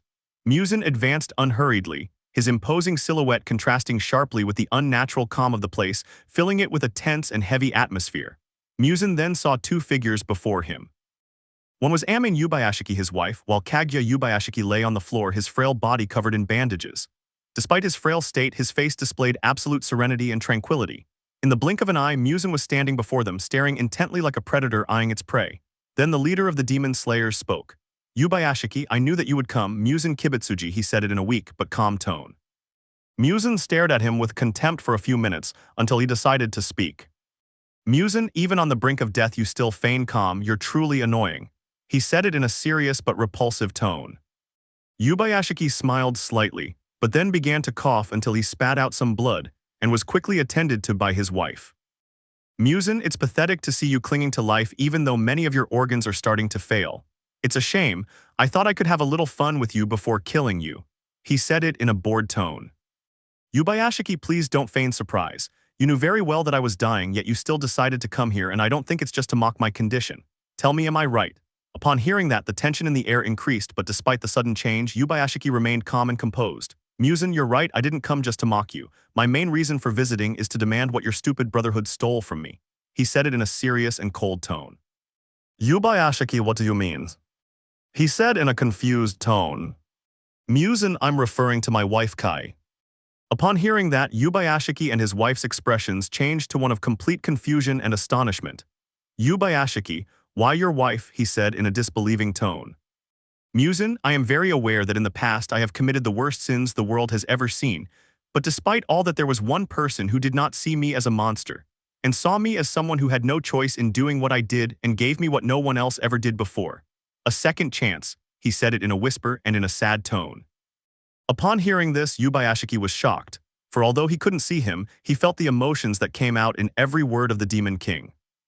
The reaction of the hunter's patron was noticed by his wife, who was also astonished by what she heard. Muzan, she gave me life a new purpose. She was an innocent soul who always looked on the bright side and gave people second chances no matter what they'd done. She was my light, he said in a melancholic tone, but that light went out that day, the day your filthy hunters decided to kill her just because she was my wife. As he said that, the red color of his eyes shone brighter than ever, releasing all the hatred he had held back for far too long, and his fangs bared as his voice trembled with rage and the ground beneath him cracked. Muzan, your damned hunters murdered her without mercy. That day my wife died, and with her my humanity also died. He said this in a cold tone, while the veins on his face bulged violently. Suddenly Muzan heard a song, turning his head to see two girls happily playing with a ball. Yubayashiki, I'm sorry to hear about the loss of your wife. If I had known sooner, you wouldn't have lost your beloved Kai. But he couldn't finish the sentence because in a swift movement, Muzan grabbed him by the neck and slammed him against a wall. Amin, dear, he said it in a worried tone. Muzan, don't even think about saying his name. He said it with venom in his voice as his nails dug into the master's neck. What? Yubayashiki, I'm sorry, he said in a weak tone, as he felt himself running out of air. Muzan continued to squeeze him for a few seconds until he loosened his grip slightly and threw him to his wife, who caught him and quickly began tending to him, while elsewhere all the pillars could be seen running quickly while following their crows. Muzan, listen, Yubayashiki, as a final act of humanity and as a gesture to the memory of my wife, I will let your daughters and your wife go. You have my word that I will not attempt anything with your family. He said this in a serious tone. Amin, thank you for that gesture, but I'm afraid I'm going to reject it. We've already made a decision. She said this in a serious tone while taking her husband's hand. What? Muzan, if that's the case, I promise you their death will be swift and painless. He extended his claws. As he said that, Yubayashiki hugged his wife, who returned the hug, and they both closed their eyes. Muzan, seeing this, was about to attack them, but before he could, he saw everything in slow motion, and before he could react, the entire place exploded. Chapter 23. The roar shook everything around them, the explosion engulfing the Yubayashiki estate in a sea of fire, wood, dust, and blood. The impact was so brutal that even Muzan himself was thrown several meters backward, embedded in the remains of a wall that instantly crumbled. As the smoke began to dissipate, a figure slowly rose from the rubble, and that person was Muzan Kibutsuji. His body was regenerating at a monstrous speed. Bones creaked as they returned to their place, flesh was rebuilding itself as if it had never been damaged, and his crimson eyes burned with absolute fury, mixed with a hint of surprise. Muzan, Yubayashiki whispered with pure hatred. Upon saying that, he quickly began to regenerate, but he noticed that his regeneration was rather slow since Yubayashiki had planned that explosion very well. While he slowly recovered, he suddenly found himself surrounded by small balls of flesh, and by the time he understood what was happening, it was too late. Thorns then embedded themselves all over his body, immobilizing him. Just when he thought that was all, he felt someone pierce his stomach. Looking down, he saw a demon whom he recognized instantly. Muzan, Tamyo, what are you doing here? He said it in an angry and surprised tone. Flashback. A day ago, Tamyo could be seen in a laboratory experimenting and noting his progress in a notebook. Suddenly, the door to his laboratory opened abruptly, startling the girl slightly. She saw that it was her assistant and friend who had a serious expression. Tamyo, Yushiro, is everything all right? She said in a worried tone. Yashiro, Miss Tamyo, it's Tanjiro. He said it in a serious but worried tone. Upon hearing that, Tamio quickly approached Yashiro and took the letter, beginning to read it. As she did so, her face went through many expressions, but the most prominent was one of concern. However, when she finished reading, she had a serious expression. Yushiro, Miss Tamio, what do you plan to do? He said this in a curious tone upon seeing his lady's expression. Tamio, Yushiro, pass me some paper and more ink, I'm going to write a letter. She said it in a serious tone. Yushiro didn't understand what his lady meant, but without wasting any time, he quickly went to find what Tamio had asked for. Once he had obtained what she requested, he returned to Tamio, who without delay began to write a letter. When she finished, she called her cat, handing it the letter, and once it was secured, the feline disappeared. Yushiro, Miss Tamio, why did you give it to Chachimaru? I could have handed it over without any problem. He said in a confused tone. Tamio, it would be dangerous if you go there. Besides, I need your help to pack everything we need to leave. Yushiro didn't understand, but he didn't care and quickly began helping Tamio put away everything that was needed. End of flashback. Tamio, I made a deal with Lord Yubayashiki to stop you, Muzan. He said this in a serious tone. Muzan, you wretch, then you will die along with all the other hunters. He said this in an angry tone. With that said, everything happened as in the original story, except that Nezuko was consumed by anger and revenge for the death of her parents and sisters. When they all fell into the infinite fortress, they were sensed by Tanjiro, who put a hand to his chest as the image of a redhead flashed into his mind. Tanjiro, please Nezuko, be very careful. He said it in a worried tone. Meanwhile, elsewhere in the fortress, Nezuko was running, followed by the water pillar who, seeing his companion's expression, decided to speak. Tomioka, Nezuko-me. But before he could continue, he was interrupted by the girl. Nezuko, that doesn't matter, we'd better hurry up and find Muzan and eliminate him. She said it in a serious and emotionless tone.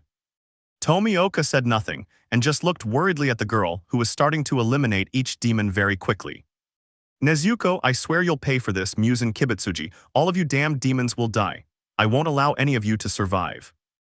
She said this with her voice trembling with anger and pain, while a tear fell down her cheek. As the minutes ticked by, the demon slayers gained ground. The lower-ranking slayers dealt with the simple demons so the pillars could conserve their strength for the upper moons and Muzan. Thus, everything unfolded as in the original story. Shinobu faced Dauma, with Dauma emerging victorious. Zenitsu won the fight between Zenitsu and Kaigaku, and Tomioka and Nezuko won against Akaza, though they were exhausted from the battle. It was a complete hell in the infinite fortress. As the more time passed, the greater the likelihood of the slayers losing. Meanwhile, elsewhere, Muzan and Tamio could be seen, though the latter was almost completely absorbed by the black-haired man. Muzan, I should have killed you a long time ago. You are nothing more than an insignificant person to me, he said in an angry tone. Tamio, I see your ego hasn't changed much, Muzan. You still think you're unstoppable, and you didn't even consider why I would attack you head-on, knowing I couldn't do anything against you. I'm just buying some time. He said it in a mocking and happy tone. Muzan, what? He said in a confused tone. At that moment, Muzan felt something strange coursing through his entire body. He realized that his regeneration had begun to slow down, and he felt his muscles no longer responding as before, and his blood burned in an unfamiliar way. All of this caused Muzan to glare furiously at Tamio, who could only smile, seeing that it was having an effect on him. Muzan, what did you do to me? He said it in an incredulous and angry tone. Tamio, it was all thanks to your son. With his help, I managed to create an antidote to turn demons into humans. My original idea was to create a poison that would kill you slowly, but Tanjiro convinced me to create this cure for you. The dark-haired man was shocked by what the girl said, as he couldn't believe he had absorbed a cure that would turn him back into a human, especially knowing that his own son had helped him create it. Muzan, Tanjiro, he said in an angry tone. Upon hearing this, Muzan's fury erupted completely, and with a piercing roar, he unleashed a shockwave that shattered half of the infinite fortress. This allowed the crows to locate him, and without wasting a moment, they alerted all the pillars, who quickly rushed to the scene. Thanks to the attack, Tanjiro managed to break free from the time loop he was trapped in, and without delay, he went to find his father. Returning to Muzan, he sensed the pillars approaching and immediately summoned Nakaim, who swiftly began regenerating the structures, blocking the pillars' path. Upon seeing Muzan, Nezuko was consumed by immense rage, quickening her pace, followed by Tomioka. But then a wall appeared in front of the water pillar, separating the two.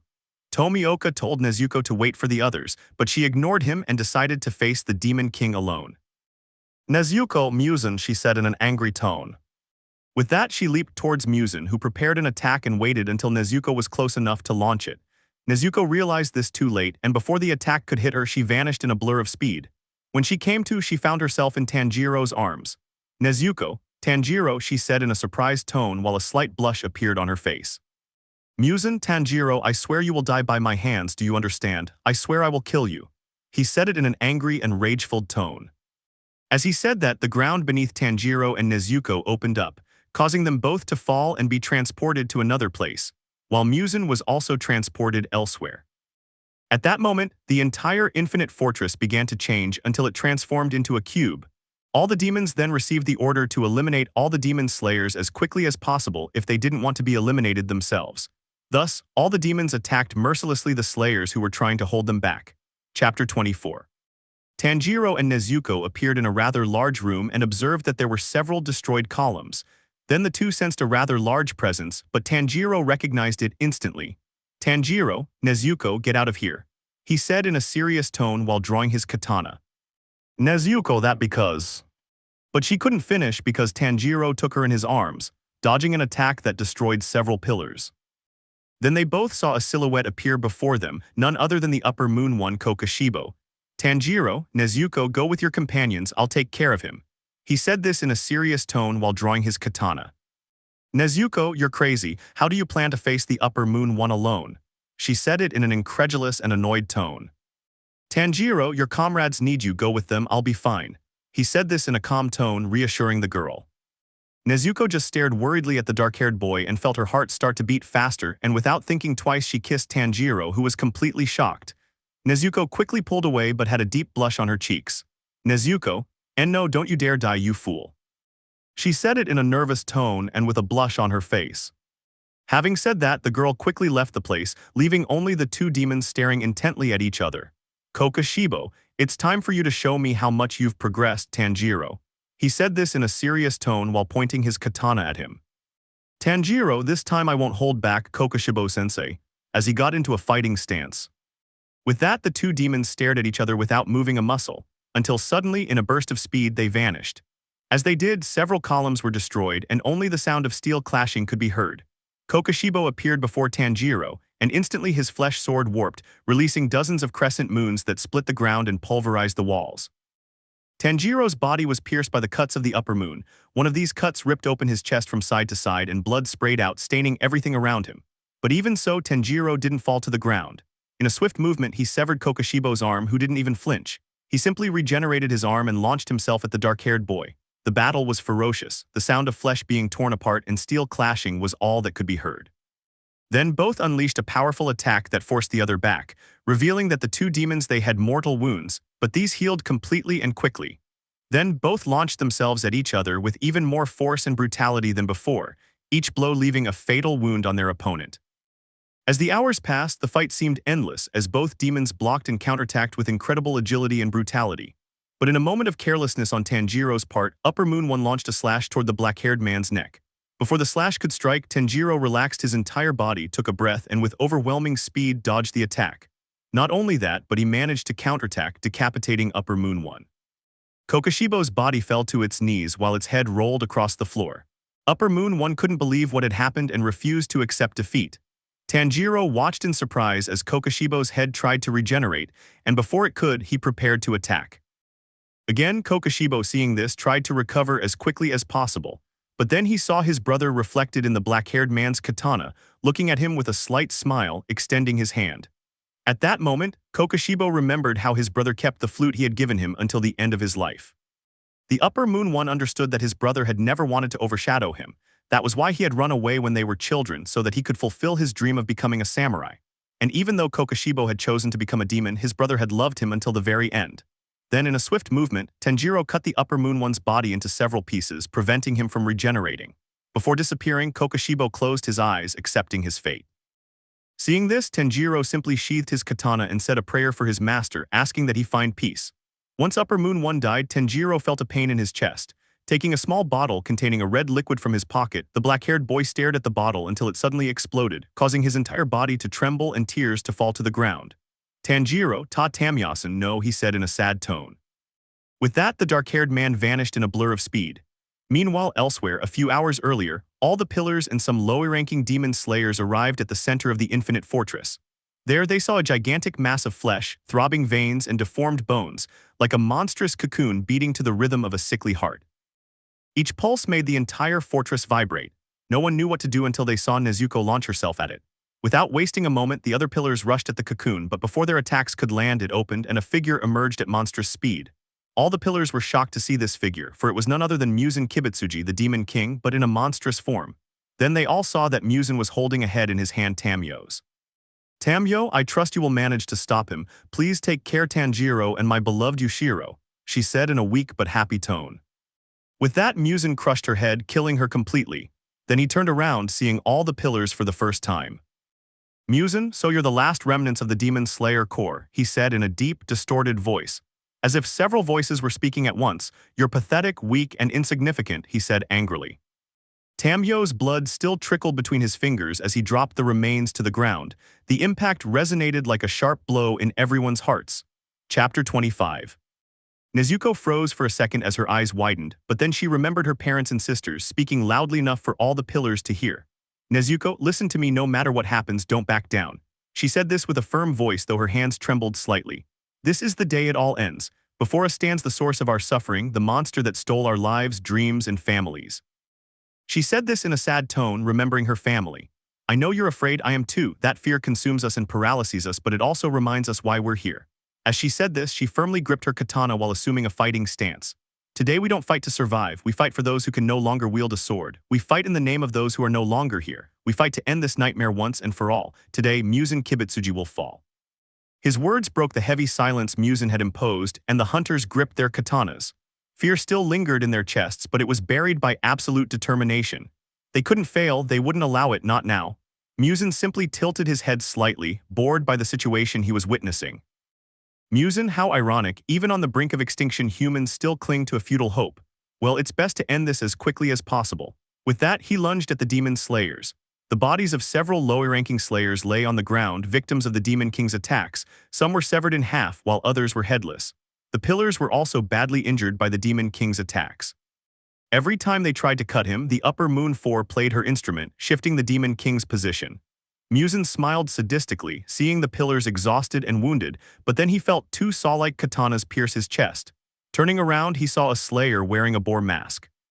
The Demon King, enraged, tried to attack, but before he could, the slayer vanished, thanks to the Upper Moon 4.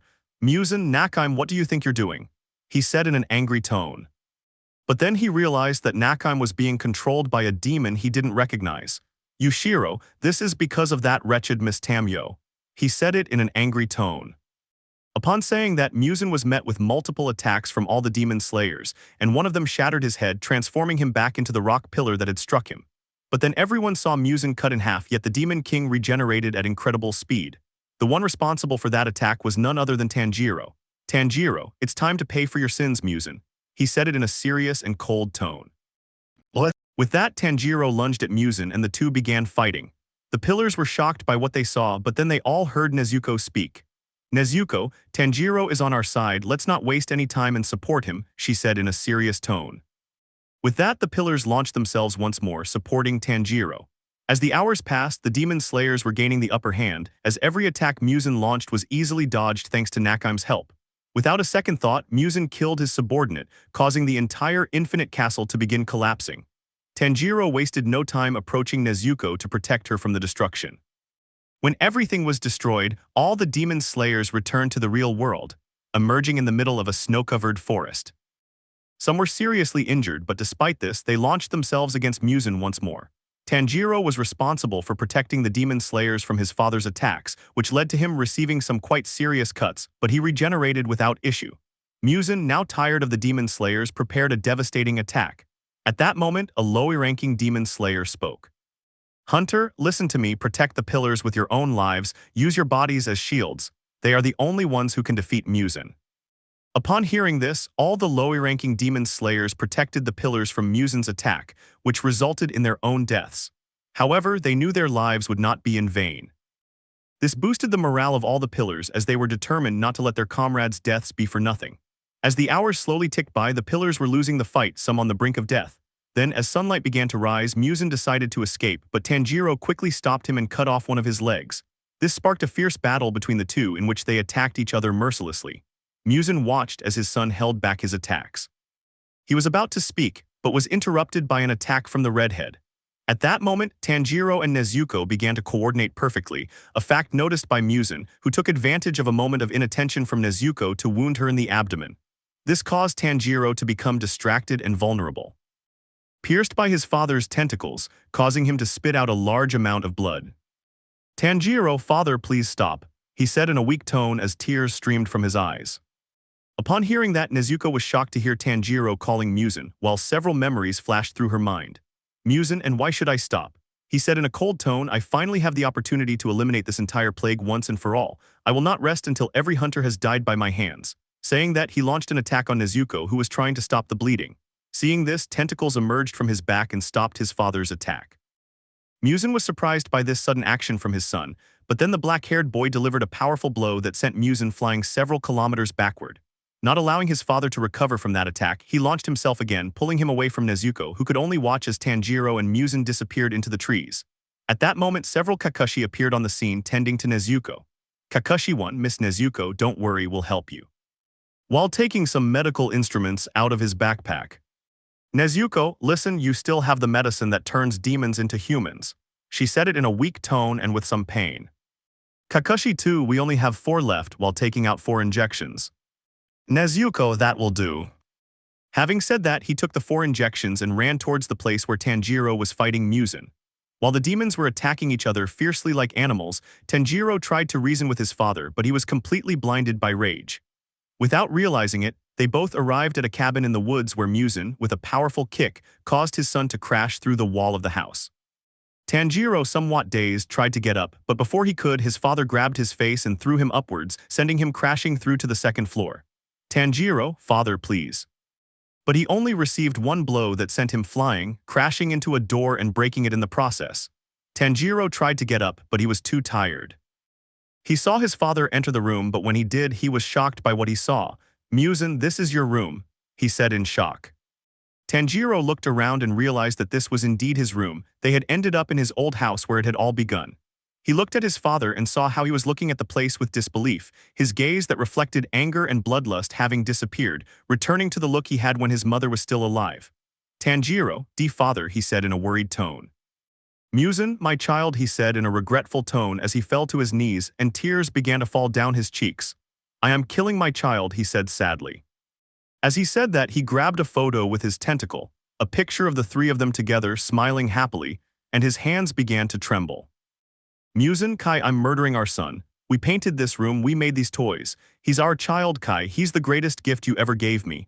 I promised to take care of him and protect him, and now I was about to kill him," he said in shock, putting his hands to his face. Upon seeing this, Tanjiro slowly approached his father and in a swift movement hugged him as tears streamed down his face. Muzan looked at his son and saw him as he had when he was little, always hugging him and smiling. "Muzan, my son, forgive me, please forgive me," while returning the hug. Just then, Nezuko appeared behind Muzan, intending to inject the Demon King with the antidote. However, Muzan stopped her attack, taking the antidote from her and unexpectedly injecting it into his son, who looked at his father in surprise. "Tanjiro, father, what did you do?" he said in a confused tone. "Muzan, my little boy, I did the only right thing. You didn't choose this destiny of being a demon, I imposed it upon you." Muzan held Tanjiro in his arms as the crimson liquid flowed into his body. Tanjiro felt his nails retract, his fangs crumble to ash, and his blood burn with excruciating pain, causing the dark-haired boy to groan in agony. Seeing his son cease to be a demon, Muzan smiled, but it wasn't a cruel smile. It was the sincere smile of a father looking at his son for the last time. Just then, the sun began to filter through the broken windows of the old house, golden rays illuminating the walls that had once echoed with laughter. Muzan looked at Nezuko, who gazed at him confused, but she knew this was a farewell. "Muzan, I'm sorry for everything I did. I know this won't erase the pain I caused you, but I want you to know that my son is not to blame for my mistakes. I know I don't have the right to ask you for anything, but I would like you to take care of my son as I should have from the beginning." He said it in a warm and gentle tone. Nezuko was surprised by what she was witnessing, and all she could do was nod her head at the Demon King's request. "Tanjiro, father, what do you think you're doing?" He said it in a confused and scared tone. "Muzan, don't worry, everything will be all right, you'll be fine, you can start over and have the life you always deserved." He said this in a calm tone. Then sunlight entered the cabin and Muzan's body slowly began to disintegrate under the astonished gaze of his son, Tanjiro, who quickly began to shield his father with his own body to stop the sunlight from disintegrating him. Tanjiro, father, we have to get you out of here. Don't worry, don't let yourself disappear. He said it with desperation in his voice. As he said that, Tanjiro searched for something to protect his father from the sun. But then he felt his father begin to stroke his head and hum a song, the same song he used to sing to Tanjiro when he was a child. Seeing this and understanding what it meant, the dark-haired boy could only hug his father tighter as he slowly began to disappear until nothing remained. Tanjiro, seeing this, was in shock as tears streamed down his face, letting out a heart-wrenching scream that echoed throughout the area. Nezuko, seeing this, felt a tightness in her chest and hugged Tanjiro from behind as he cried out in grief at the loss of his father. Meanwhile, in a dark place, Muzan could be seen, disoriented and unsure of his surroundings.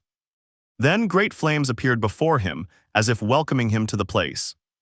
Muzan knew perfectly well what this place was, so without wasting any time he started walking towards it until suddenly he heard a voice. As always, the great demon king isn't afraid of anything, he said it in a mocking tone. Muzan, that voice, he said in a shocked tone. With that, Muzan quickly turned, observing a woman with dark hair, a warm gaze, and a smile he hadn't seen in centuries. Upon seeing her, Muzan froze, for she stood before him, her dark hair falling softly over her shoulders. Her gaze remained warm, the same he had seen countless times before losing her that day, that smile that illuminated his life. Muzan, Kai, he said it in an unrecognizable, almost broken tone. Kai tilted her head slightly, observing him with a mixture of tenderness and sadness. Kai, as always, you're still a grumpy old man, he said it in a soft, almost mocking tone. Muzan's eyes filled with tears, something that hadn't happened to him in centuries, and when he took a step towards the girl, his path was blocked by flames. Muzan, no, you shouldn't be here. This place is for monsters for me, he whispered. Upon hearing that, Kai stepped forward and the flames parted as if refusing to touch her. When she reached the demon, she gave it a light tap on the head. Kai, hey, don't you want me here? He said angrily, or did you find someone else? He said sadly. Muzan, that will never happen, he said in an annoyed tone. My heart will always belong to you, he said with a blush on his face. What I mean is that you should be in the light, not in the darkness. As he said that, Muzan saw his wife looking at him with a sweet expression, even as he lowered his head and clenched his fists tightly. Muzan, why? He said it in a questioning tone. Kai, what? He said it in a confused tone. Muzan, I killed, I destroyed, I turned the world into a hell, and yet you still look at me like that, why? He said in a confused tone as tears streamed down his face. Upon hearing that, Kai simply approached slowly until she was standing in front of her husband. Kai, because you are my husband, I look at you as I always have, not as the demon king the world knows, but as the man who once trembled when carrying our son for fear of hurting him, the man I fell in love with. That was enough to make Muzan fall to his knees as tears fell to the floor, unable to control them any longer. Muzan, Tanjiro, he whispered, I hurt him, I almost killed him, and yet he still saw me as his father. Tears flowed uncontrollably as she remembered everything she had done just for her stupid revenge. Muzan, I don't deserve forgiveness nor rest, much less to see you again. Kai gently approached her husband and began to wipe away his tears. Kai, don't worry, the important thing is that you're sorry, and even though you have a long road to redemption ahead of you, I'll never leave your side. He said this sweetly while giving her a smile. What? Upon hearing that, Muzan looked at him incredulously, speaking thus. Muzan, Kai, this place, if you stay you will suffer, he said in shock. Kai simply smiled sweetly at what her husband had said. Kai, oh dear, I've already made my decision, and you know you can't do anything to make me change my mind. She said this in a sweet but serious tone while looking at her husband. Upon hearing that, Muzan sighed, knowing that once his wife made a decision, nothing could change her mind. But then a smile appeared on his face. Muzan, you're still very stubborn. He said this with a smile on his face. Having said that, in a swift movement he picked up his wife, who was surprised by such a sudden action, and blushed. Muzan, the road will be very long. Tell me, are you sure you want to come with me? There may be no turning back from the place I'm going. He said it in a questioning tone. Kai, I don't care if it's heaven or hell, as long as I can be with you, none of that matters. Having said that, Muzan gave her a kiss which she returned, and then Muzan began to walk with his wife in his arms towards the flames where the two of them gradually disappeared. Back in the real world, everyone celebrated the end of the war, but although they won, they suffered many losses, leaving a bittersweet taste. Meanwhile, on an estate, Nezuko and her siblings were speaking with the pillars who had survived the battle, thanking them for their hard work and giving each of them a large sum of money and some land so they could live comfortably for a long time. This was all in recognition of their hard work as demon slayers. After they finished speaking and disbanding the Slayer Corps, a dark-haired man sat in the shadows some distance away until a pink-haired girl approached him. Nezuko, and tell me what you're going to do now. She said it in a confused tone. Tanjiro, I don't know, he said in a confused tone. Maybe I'll go to my old house in the mountains. I have a lot to repair after the fight, he said in a serious tone.